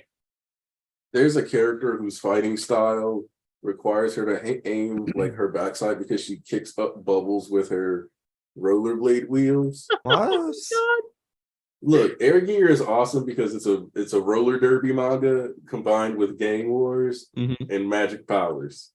Like it starts off, you're like, okay, yeah, they race on electric rollerblades. That's cool. And then it's like, this dude showed up and he left a trail of fire. And then it's like, wait, this dude kicked compressed shockwaves of air at people that can cut them. Oh, that's so And then- cool. And it's just like it's Oh, more- dude, it's crazy. Like, and I'm liking it for how unhinged it is, but like a lot of the fan service, like I generally need to put down my tablet and just like take a Yeah. walk. And, like, Me personally, I don't like fan service like this. I feel like it's really cheap, especially with her Gakure, where it is established. There are ways for her to still keep her whole shtick of being invisible while also not showing that she's visible, you know, like not wearing clothes. Like we've seen Mirio craft an entire hero costume out of his hair so it could, you know, complement his quirk so it doesn't fall off. I feel like that could have been used, but always going to be fan service at the end of the day. I just don't, me personally, I don't like it. I don't like it when it was in Black Clover. I don't like it in One Piece. I don't like it. I mean, One Piece is at least tolerable currently because at least characters That's of being age. the only issue with the like this is one of those damn where you kind of wrote yourself into a corner Mhm. moments is that how the fuck do you stitch invisible hair? Yeah, I agree. Like how do you well, I feel like you could find a way to do Like it. tech that could like but heat, what's it called? Like heat sensing, or I can't remember the name of the tech. well Infrared? it wouldn't be warm. Hair is I guess so. doesn't could retain body heat like that unless it's close to the scalp. Yeah, like you could BS that, like how it works with Mirio technically, and she, you quite frankly should, but Yeah, it's like what it is, I guess. it's one that like the Mirio one. I'm like, okay, like I'm kept track of his hair fibers and like what it is. But like, I think there's a part of me like that because it reminds me of like when Horikoshi was talking about some fight that he was doing where I think it was the Toga and Uraraka fight where he was like, but she wouldn't have time to get clothes. That doesn't make sense. Mhm. And the editor was like, no, put her in clothes. And he was like, but there's no time for that. And I think that there's some stuff that like does and I like push beyond suspension of disbelief even with That's the a tech we term. have. And I think that Mhm. like Mirio's it's like, well, I mean, the hair only goes intangible if he wills it, so it makes sense. But it's like the entire time we know that she's invisible, not consciously. So we're like, well, her hair is going to be invisible whether it's attached to her or not. So how do you make sure it doesn't blow away? And if it blows away, how do you find it? Yeah, I get that. So I think that I'm hoping Like- that sorry, go no, ahead. no, you're good, Justin. I'm just hoping like by like the like epilogue and everything, she like found a way to like turn it on and off essentially, and then they can make a suit like Mirio's that way. Mm, Hey, Because I know I guess so. at the like the potluck at the end of the I think it's the end of the Endeavor Agency, like when they all came back to from the internships, she actually made one of like the food things disappear with her quirk. Like she was able to, so maybe she like something like that, in order to like work on like doing it to herself. So yeah. she's not, so she can have a suit really. Wait, so I have a question, right? Because I'm not really familiar with the science of hair, right? But I assume once the hair leaves your body, right, it doesn't last long. So I always no, hair wonder like lasts a long how time. the quirk, like how the suit that Mirio wears, like still retains the ability. I don't know. No, Oh, hair but the- lasts. Hair is pretty non-decaying. Like when people like if you think about it, when they find corpses or they find mummies, like they don't always have hair, but they found mummies that still have And you hair. wanna Oh. know why hair is so long lasting? This is gonna be pretty gross, but if you're ready for that, your hair is dead skin cells. Yeah. It's what's pushed out of your scalp. So like it stays with you because it stays so long because it's already dead. That's fair. I just always wonder, like, because you remove the hair to make a suit. So I was wondering like the specifics, but that makes sense. That's good to Yeah. know. Like MK the baby said, Like wool. you know, like Yeah. wool. You know, that's why. So the other thing that's awkward, but a great example of the strength of human hair is the fact that some slave owners actually use their slaves' hair as stuffing for cushions. Oh, that's fun. So That's you a would, fun so fact. there's like really old chairs and stuff that like people end up like they like break or tear open, and then you realize like, oh, there's Oh, human Jesus. hair being used for the cushion. Jesus Mhm. Christ, man. I'm in the middle of The Boys season 3 right now. And like a couple episodes before, A-Train goes up to do his pitch about rebranding. And he proposes a video game about the slave trade. And like, Oh, yeah. And like the woman who's like in Ashley.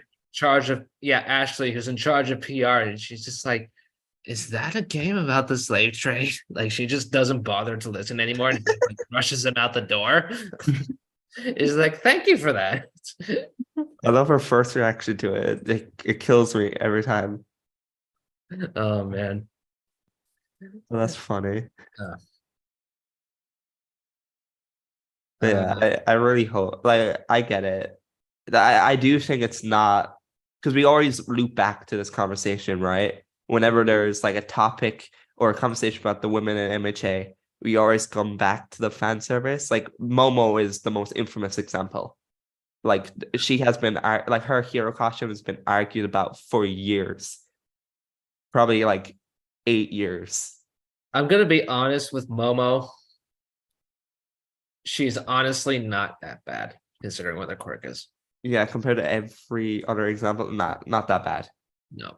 Like I think people just like again, it's aimed at teenage boys, but honestly, like I feel like Momo,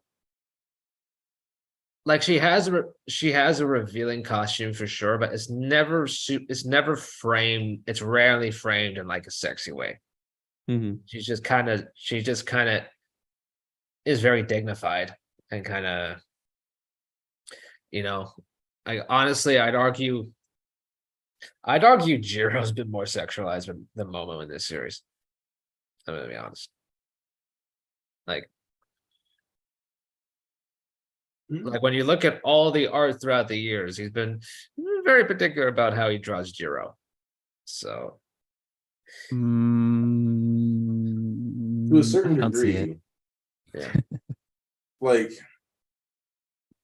I if you I look I at it know from the the irony. angle of Yeah. Momo is drawn as a teenage girl who happens to be like attractive or have like big chesticles, versus Jiro is specifically meant to be like looked at and thought of as cute in that way, I guess. Yeah. Because to me it just seems like Momo has a design that is easier for a viewer to be like, I like this shot. Whereas with Jiro, like it would have to be more deliberate anytime you see that. Yeah, that's what I'm getting at. Like, and I get the irony, like we're all dudes talking about the female representation in the series, but it's like I feel like people are basing their information on season 2, season 3, like very early stuff, and just kind of the same regurgitated takes. When they've really stepped up to the plate in the past few years of the manga. Like, honestly, they're very, very, very active.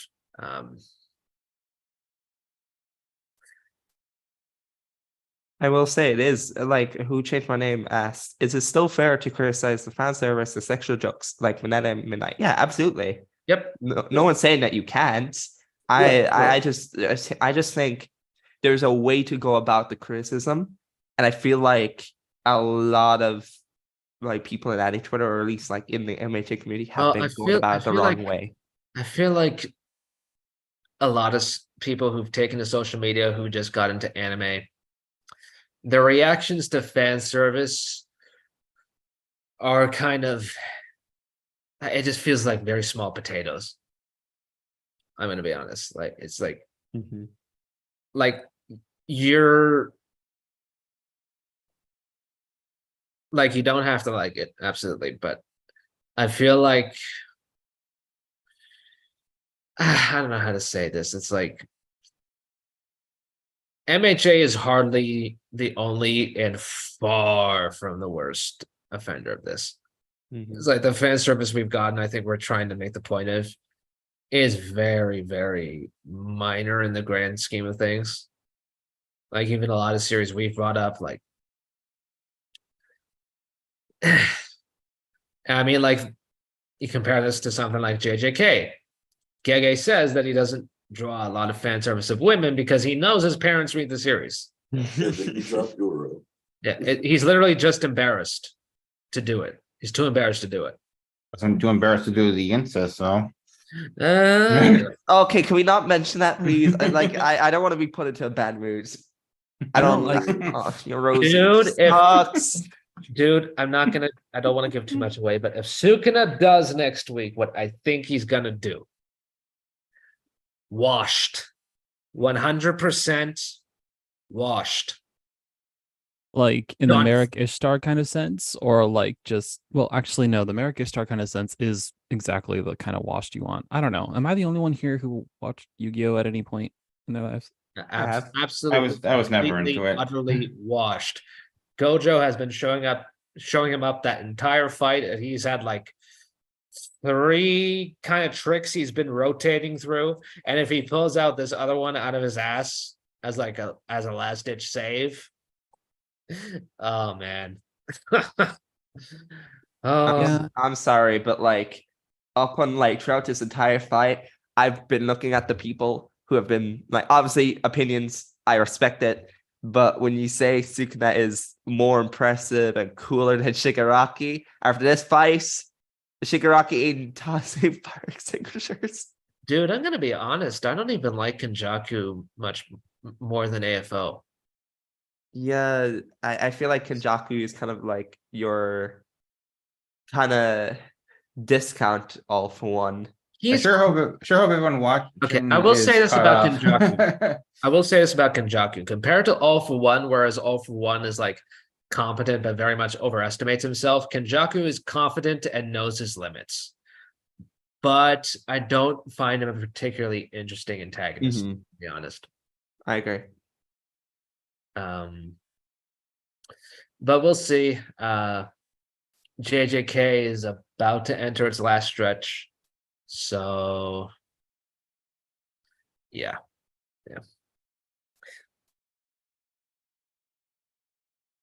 Yeah, I don't like being in between the whole fan service debate, but just to finish my thoughts on that, like I think I said this on Twitter too. It's like I really don't care much for the reality we live in, but it is the reality we live in, and you're always going to get, I guess, a strong reaction from people who this is their first exposure to it. It is not going away. It is fueled very much by just it makes money, and quite frankly, these authors are spending long hours drawing, and they also use their drawing to release some tension of some sort. So like You're right.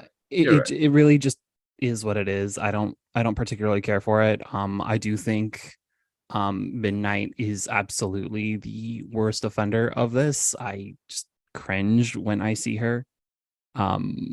But like I said, it is what it is. Yeah, Momo is also like worse. Like Hagakure is quite frankly mild compared to it, because like it's a gag. She's a gag character, and her power is invisibility. It makes enough sense. It's dumb, but like it makes enough sense. So like I don't know why Hagakure of all people gets all of this attention. Like she's the one that throws everything into chaos, but whatever. I digress. Like it was neither here for there for me this chapter. I thought it was actually a little funny, just her sudden realization and reaction to it. Like I actually laughed. My first thought was, oh no, sexualization of a minor. No, it's like she's she's it's literally caught unawares, and I thought I was mildly amused, but Yeah, because it's like when you're invisible all the time. And the thing is, she's always, that's why I said for a person who's naked all the time, she's really shy. And to me, it would have been a bit worse if she was like Mara Leona from Black Clover, who would just be like, huh, so you can see me now. And then like hands on the hips, like titties out, like, yeah. yeah, she's not throwing it in your face because her whole identity is not being seen. Like she's like, yeah, Reaction was basically my brand. No. Also, I just finished that Kagurabachi chapter 1, and the like edgelord in me is like, bring it on. But the part of me that's read like and watched dozens and hundreds of pieces of media is like, well, this is by the numbers, but the action could end up being really nice. Can I be honest? I tried reading it. I got 4 pages in and I got bored. And I'm not saying it's bad, but I don't think it's for me. The first 20 pages are like hard setup. Yeah. So it's like super setup oriented in the beginning.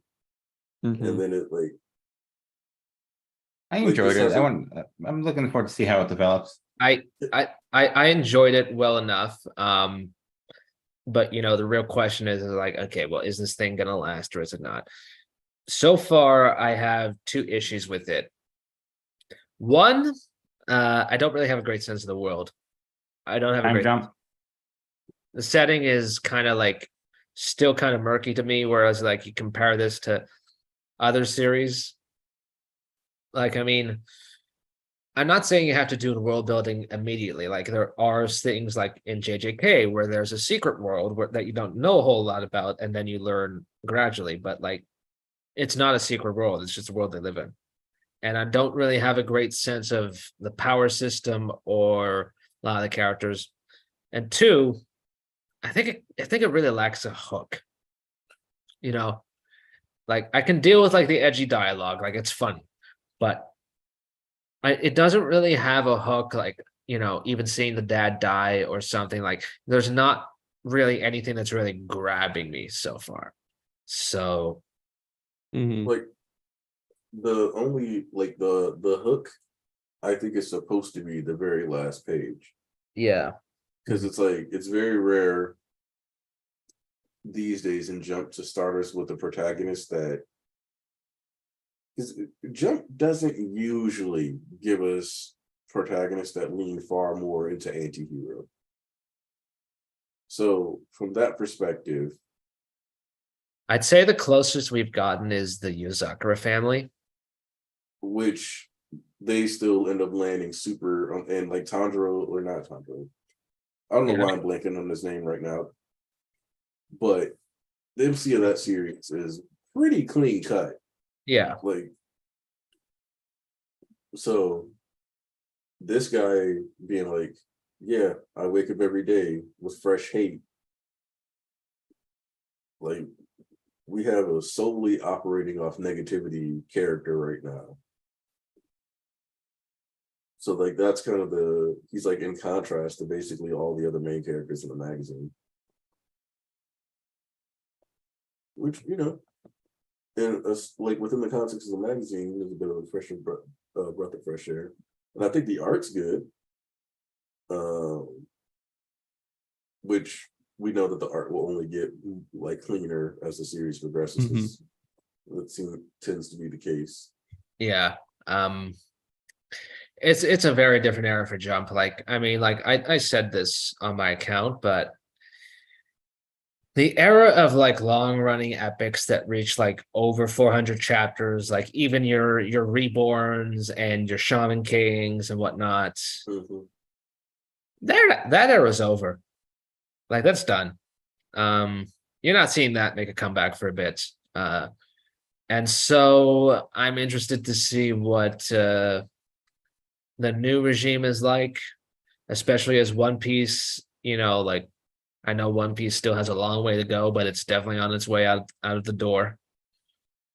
But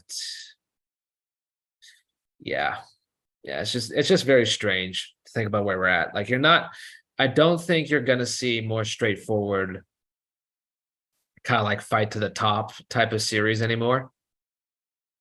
Yeah, and I don't think we need those either, No, because I I think think that there's Naruto really popularized that, honestly. Like, I mean, One Piece as well, but Naruto, I think, was really the galvanizing force behind that.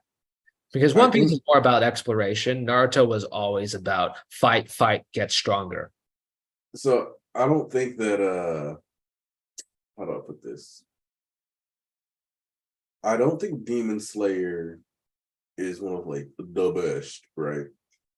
Um, I found it to be a pretty average series, but because of that chord it struck when episode 19 of season 1 dropped, and people like really got into it, and just like they found a manga that they started reading, and they were like, "Yep, I'm going on this journey. Let me just keep collecting the volumes."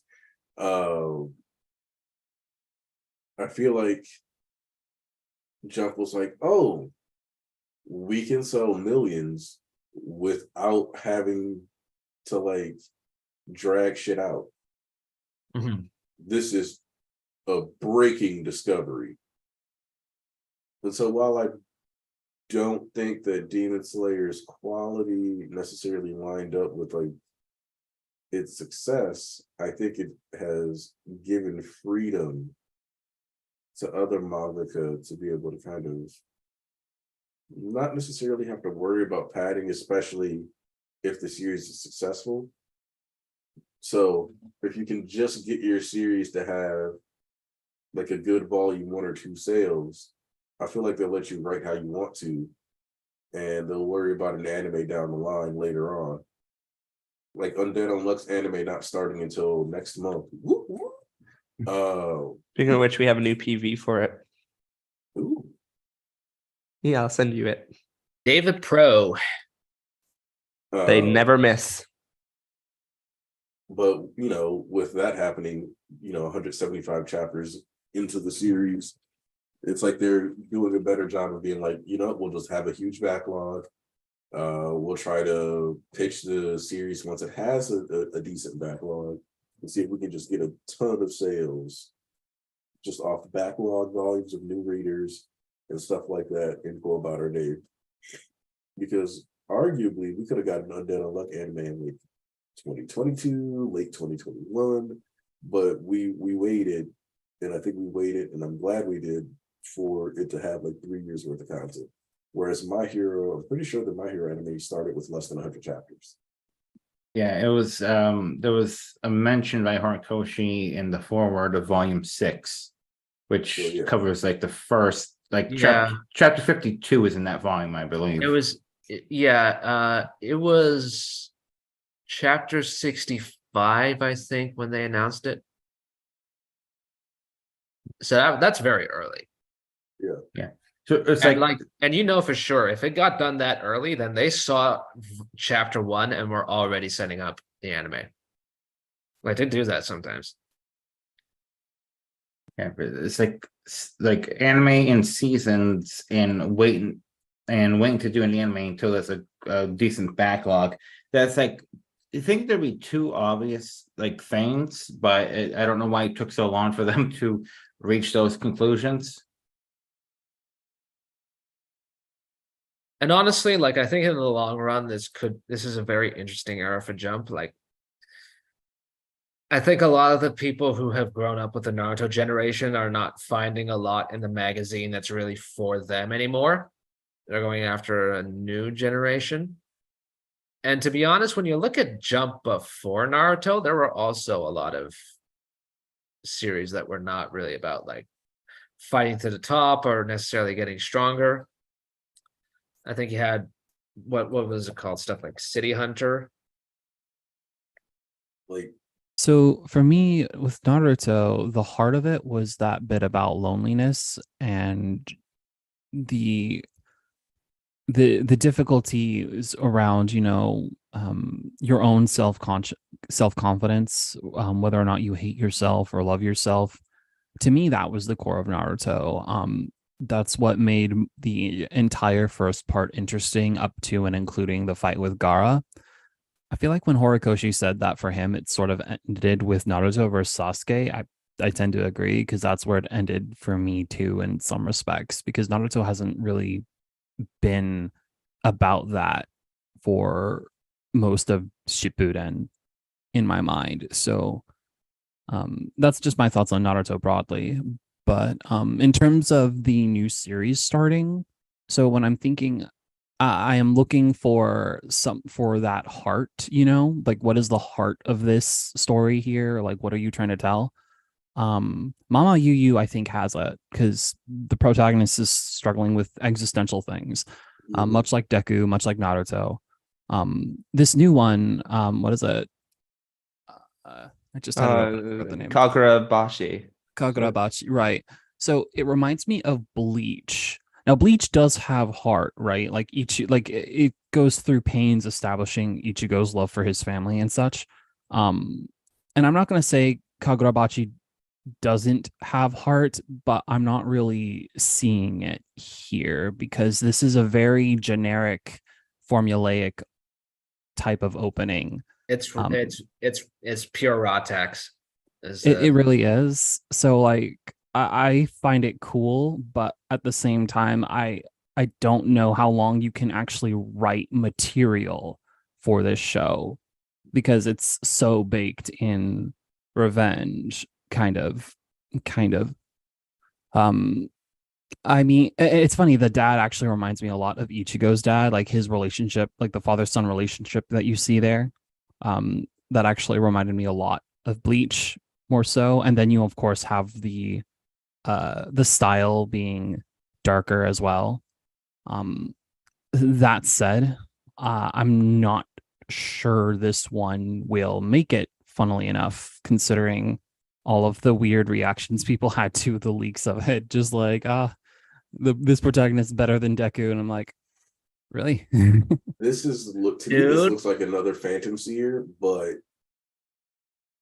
Dude, in like a 5-minute span, I saw like the same freaking, like the 3 times. the Yeah, I greater saw it. than meme. Like in a span of 5 minutes, I saw people say it about Deku, Asta, and oh Yuji, no, and you I'm didn't see just the like, one where it was the meme of him like because somebody had like the screenshot of him like cutting a bunch of people up, and it just had like every like jump series, That's crazy. and I'm like, how this? And the worst part about this is that realistic. Well, I take that back.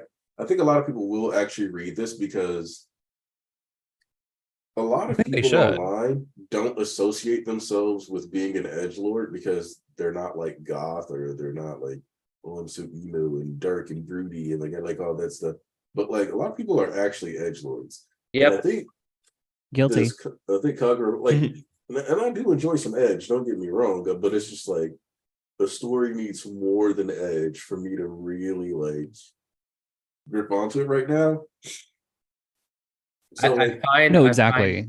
I find a lot of hardcore shonen fans are very like, they don't really have the emotional maturity to really deal with like a lot of the more emotional and tender parts of series.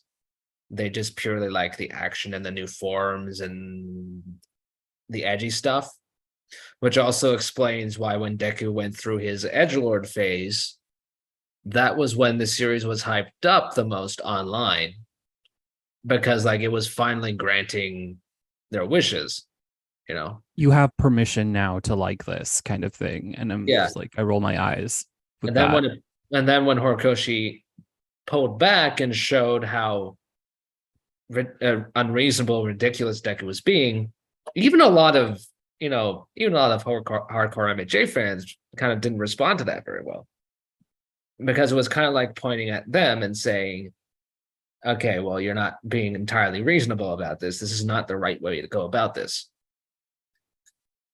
Yeah, no, But different strokes, well, the thing is like, it is very, controversial, I guess, to maintain your heart in the face of adversity. A lot of people think like, oh, if you face adversity, it has to beat you, it has to change you, and all that. And it's true. Like adversity can really obviously affect you in ways, but that are not entirely good.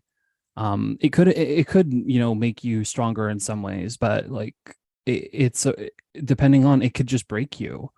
And that's what MHA was leaning into, where it's like, you know what, yeah, it is heroic to face all of this, but it is also just overwhelming for a single person. Like just it's entirely legitimate to not necessarily be able to withstand all that. And I that's the do. importance of helping each other. And it's extremely consistent with MHA's themes too, which is, it frustrates me, but that's like its whole rabbit hole discussion about Mhm. the It dark it Deku arc. ties into the self-made bootstrap copium, right? Like you have people who are like, Donald Trump is like a self-made billionaire, and it's like, no, he's not. Or they'll say that about like Elon Musk, and it's like, no, they're not. They're just not. That's not what they are. They didn't. But like they had significant and important Mhm. contributions that helped them, and it's okay to acknowledge those. But like, there's this image, this machismo, that comes with pretending like everything you have or have achieved is via the work you did, and it doesn't matter if and that's why like a lot of people like, it doesn't matter if like you grew up poor, blah, blah, like really they don't want to acknowledge that growing up with money does make your life better and certain things easier. So if you say it doesn't matter if you're poor, it's like a reverse psychology of like, well, if it doesn't matter if you're poor, it doesn't matter that I came from more money. So like I'm just better than you naturally, instead of anything helping me be better. And so people kind of want characters to like be down and edgy and like just completely change, because they don't want to see them like get help and overcome adversity.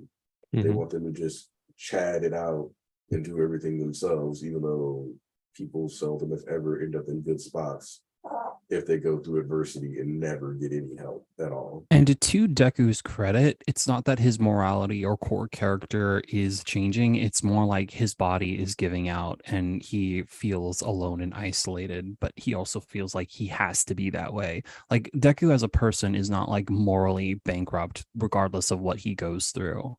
And there's a stoicism in that, and that like you respect that, like you hold on to your identity, your values in the face of adversity. That's respectable. It's not necessarily like it's, especially when you're taking everything on yourself, you're still a person, you're still a human being. So I think MHA threads that line really well, where it doesn't actually hate itself. It doesn't internalize hatred towards the hero system. It doesn't internalize hatred towards individuals. It looks at its characters with nuance, and that goes with the villains too. It looks at its villains with nuance, enough nuance to say that they can be worth saving even if they did do horrible things. And so, and on the flip side, even if heroes do horrible things, they can still change, or have the capacity to do the right thing. And that's a difficult message because it requires acknowledging people doing bad things, and at the same time acknowledging that they can do better. Like a lot of people have conflicting issues with both of those ideas, and black and white storytelling is much more preferred in some circles, I think. But MHA is definitely walking the line of grayness while also having its head towards optimism. Mhm. And it's a tough thread to follow, but I think he's working. I do find it like really interesting when you look at like shonens, like when you look at like anime communities, like favorite arcs, right? Like the best arcs in shonen, they're typically like the arcs where you have a lot of death, or the protagonist goes down a dark path, or it just has a lot of gore and edge. And like to like the community's credit, there are arcs that kind of break that mold. Like for example, like Chimera Ant. Like Chimera Ant doesn't follow your traditional like war where everyone dies, etc.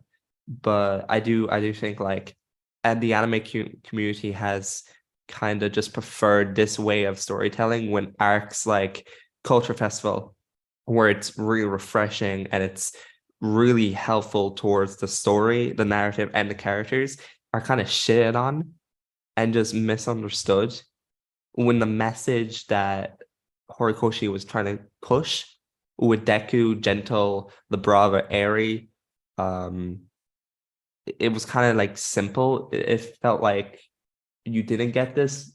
Why? If Like, they did really want to.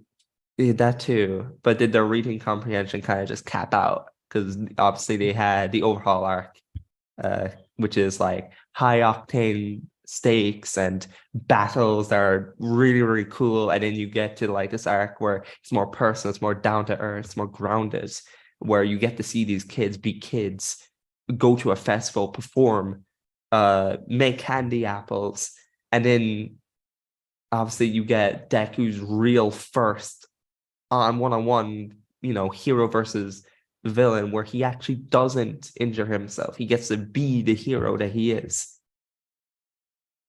I don't know. It just, the anime community is conflicting. Yeah. They either want one thing or they want the other. Well, yeah, well, it's just the cesspool of Twitter and the internet, and yeah, anime and manga is fully I- accessible to a whole swath of people, Can- and Can I be honest? Like Yeah. I've taken to just like when I sit down and read something, I've taken to open my drawer and depositing my phone and just leaving it.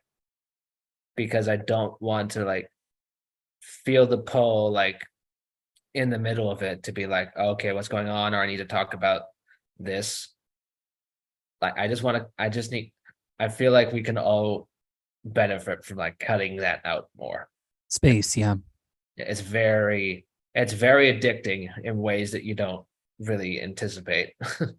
And it's personality warping too, unfortunately. Like even I've noticed with like how I will tweet, it's like, wait, if I put a more negative spin on it, I'll get more interactions. And Yeah. it's like I've even tested that before where it's like, okay, I could tweet this or I could tweet that. And I'll watch like one tweet get like very little interaction and another tweet will obviously get more. And it's not even necessarily like it's just really warping what social media does. And then you can see the end result of that with certain viral takes that we've seen this past week alone. Like Oh, people will absolutely give attention to the outrageous comments. And yeah, yeah. we can't help it to a point, but I'm just like, you know what, I want to just stay back from this because just for my own sanity and also just not give attention to people clearly asking for it. I feel like there are a lot of personalities in the MHA fandom that very much have gotten to where they're at by stoking the flames, so to speak. And it's not so much their grievances with the series that is a problem. It's how they choose to kind of cultivate the culture around them, you know? Mhm. Right. It's easy to see things get really toxic and Yeah. because that breeds interactions and Like I'm gonna be entirely honest. Like I think MHA, because it's my favorite series, is really the only fandom I'm really active in. And for all other ones, I've just like I'm very happy I'm not really that deep in the fandom. Like let's take Final Fantasy VII for example. Like fans for that get pretty weird, but like I don't really engage in that at all. So like I just enjoy the games as they come out.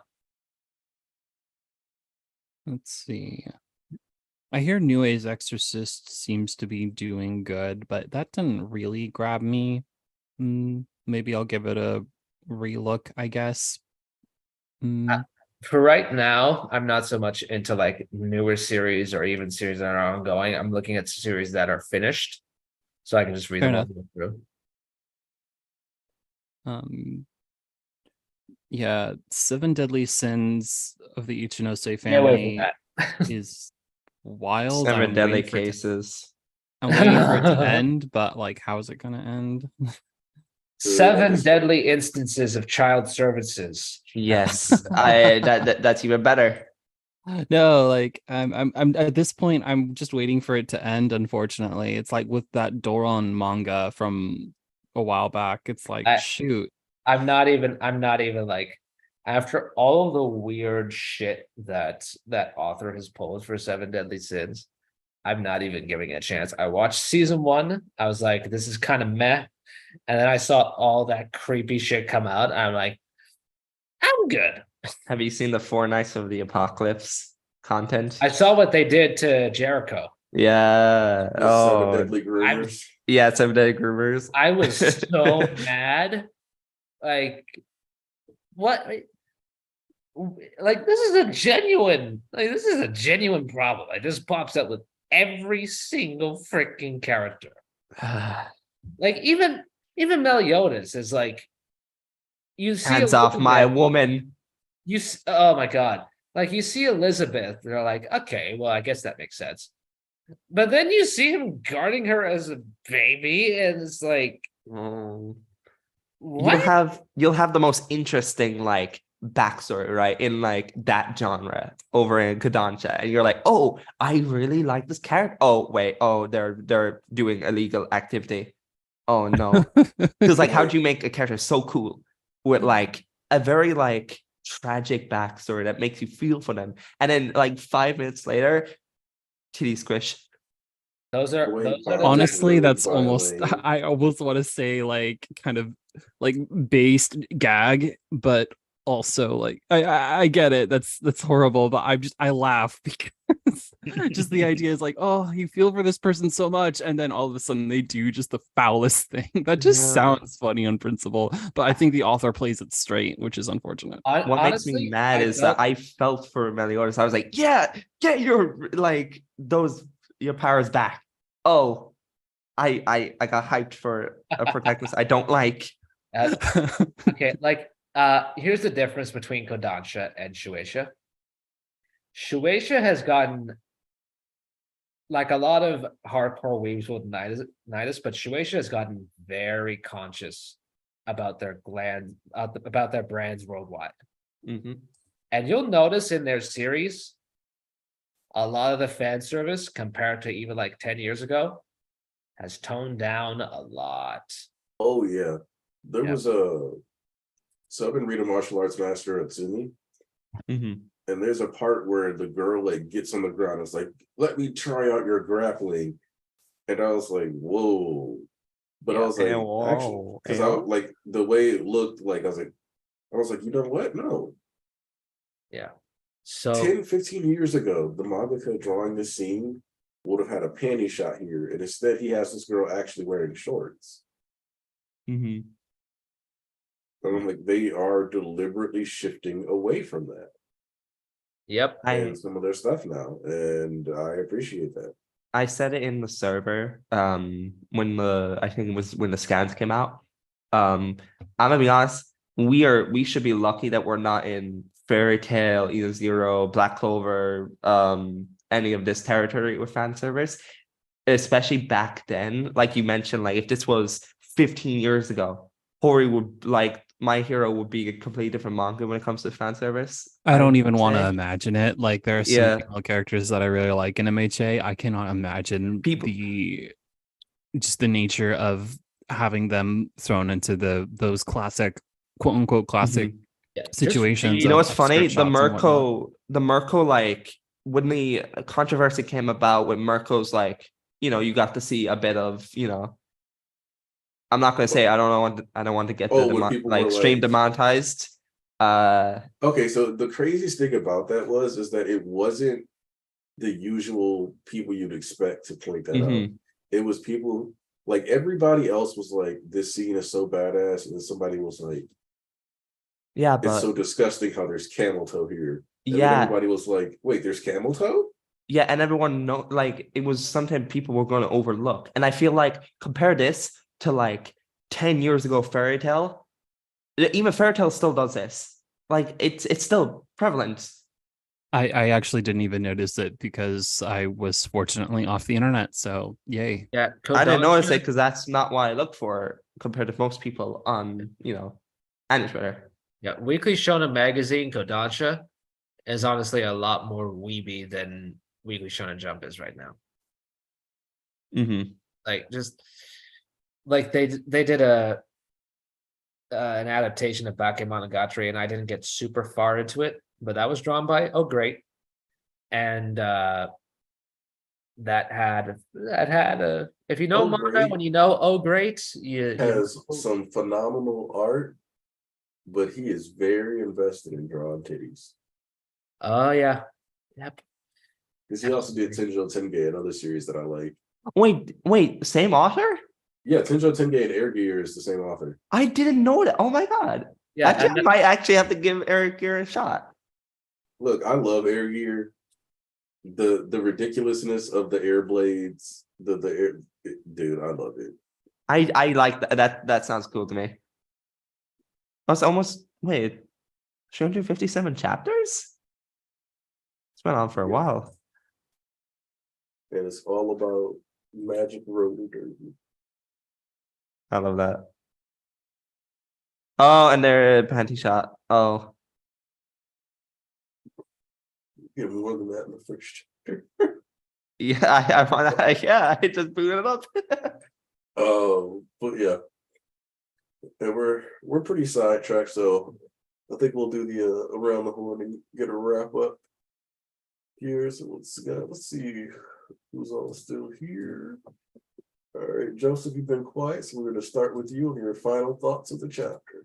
All right. Actually, this is kind of convenient because I actually do have to go. So, I really like the chapter. I mean, it's excited. I'm looking forward to see how things develop now that Stain is here, and like how long, All for One is gonna be paralyzed by the blood curdle. If the rewind's gonna reduce it, or if it's not gonna work very long at all, just because of his blood type. I am curious to see if we might get a like a little All for One backstory in the next chapter or two. But yeah, I'm really like the chapter, though I will say I don't think we needed that much detail on Stain's ton. But other than that, yeah, I really enjoyed it. All right. Well, this was a great way to ring in 400 chapters. Stain coming in clutch, saving All Might. Now this is a team up that's really been teased ever since I think post license exam, when they were talking about oh well, they want to delay your meeting with Stain and such. Or no. Actually, they were talking about okay, when can you meet Stain? And then right before PLW, it was okay, well, you're gonna have to delay your meeting with Stain. So them kind of interacting in this final moment has been a big tease. And also, I'm very curious about the next couple of weeks, because Stain said that All Might would have to come for him at the end because he had claimed the lives of 40 heroes or so. There's a very high chance Stain is going to die instead of All Might. I think All Might's going to live. I'm still sticking to that. He's going to be even more crippled than before, but I think he's going to be okay. I really hope we get more of the origins of quirks next week. It does feel like if there's any time to reveal it, it's right here now that we're basically right at the end. It's so funny to see All for One be a child now. He's straight up just preteen. I think he's younger than Deku. And we'll see, man, crazy things happening. I'm glad All Might is getting this last dance. If he doesn't use Explosion next week, he's going to use it the week after. And I'm very happy with how his storyline seems to be closing out. Yeah, this is the final stretch. all right. Seth? Hey, all right. So yeah, thanks again for having me as always. So this chapter was fairly solid, and I think finally the last movement is taking shape. I agree with Volk. I think All Might is going to live, which I am very happy with. I think it just makes a lot of sense for Stain, the man who killed 40 heroes. His parting words to All Mights were, "Come get me once you've picked up the mantle again," or whatever. And it's like, now here it is, and Stain has come to him like the fanboy that he is. I am uh really satisfied with seeing him again. This, and it is so perfect too, just the exact power you need to stall for time. Because his quirk is more of a rule type quirk, similar to Star, where your target just simply cannot move if you fulfill the condition. Like, I don't think it actually negatively impacts the body in any way. You just don't have the ability to move. We'll see if there are limits to it actually soon, because All for One is All for One. He has like a wide range of quirks. So we'll see if he's actually able to use them or not, to despite not being able to move his body. But for now, I'm just really happy to see Stain here. This is exactly what I wanted when this altercation started. Other than that, I guess a thought I had on Iron Might. So this really is an extension of the sludge villain fight in part one. In chapter one, I will always shill chapter one, but the big thing here, see, Horikoshi is always constantly careful in how he uses the media, and how he is very clearly drawing with an eye towards passing something on to children. So seeing All Might win here, despite being quirkless, would absolutely have a huge effect on MHA society. And I am very eager to see that, because, like, don't get me wrong, Ochako had amazing moments in her own right. And her moments were also broadly televised as well. I'm sure she'll have the effect too. It's just, when I think of what All Might's effect on the world is, there's just kind of no comparison between the impact they could have. So the same way how Deku rushing out inspired All Might to act, All Might, who everyone knows, rushing out despite not having the same power to act, I think it'll definitely have awesome consequences on the bright future for My Hero Society. So I'm really looking forward to seeing this wrap up. Until then, though, I hope All Might gets to live the rest of his life comfortably in a very tricked out wheelchair. So I think that does that for my thoughts this week. We'll see more about the light All for One gives off imminently anyways. There's not much to theorize right now. So yeah, that's about it for my thoughts this chapter. And Thomas? Hello. What blows me away is, like, it's been around 74 chapters since the All Might and Stain talk, and just seeing them reunite here, especially All Might's reaction, like that smile that Stain gave him, it's great. I really like it, because obviously, like Seth said, he's a All Might fanboy. He's the second biggest one in the world outside of Deku, and the other one is 6 feet under. I adore this chapter. I also just adore the Aoyama and Toru content, aside from the first page where I'm like, I get it, Hori. I really enjoy it. I love Aoyama. I know a lot of people don't like the traitor arc, but I adore it, which made me just appreciate Aoyama 10 times more. And I adore his relationship with Deku, like that dynamic. It's great. Like it's what MHA also needed. And just seeing Aoyama just admit, today will be my last day of a student, and just seeing his face, it's heartbreaking. I also think, like, because of what Aoyama suggested, Fat Gum should be alive, which I'm happy. I don't think Facom would just, die off that fast, especially when Aoyama suggested a way to like burn the roots. So Facom's living. As for All Might, just seeing more of the techniques of like seeing more his version of each quirk is great. He made the grape juice. He made what's it called? He made pop off so much cooler. And I don't know how that's possible, but he did. I don't know. I just enjoy seeing All Might fight, and I feel like we're lucky to see it again. Because I don't know, that panel where All Might's like, while my euphoria is still overriding the pain, it's so cool. It reminded me of Endeavor versus the Haya Nomu, where he appreciates the Nomu, attacking him because that's what's keeping him alive. That's what's disguising the pain. And just seeing I'm lucky the pain's keeping me awake. That's it. I don't know. I saw a lot of people confused on the grandma and the child's, and because especially in the server, people were saying like, "Oh, why is this here? I feel nothing." And me personally, I feel the weight of this. Like these are like the grandma obviously doesn't recognize him because obviously, number one, she's in a different country. She's probably never even seen hero culture. Number two, this is Toshinori Yagi, like in appearance, and just seeing All Might fight against All for One, like in a suit of armor that's getting destroyed. He's bloody. He has like no use of his legs, from what we can tell. That kid inspires.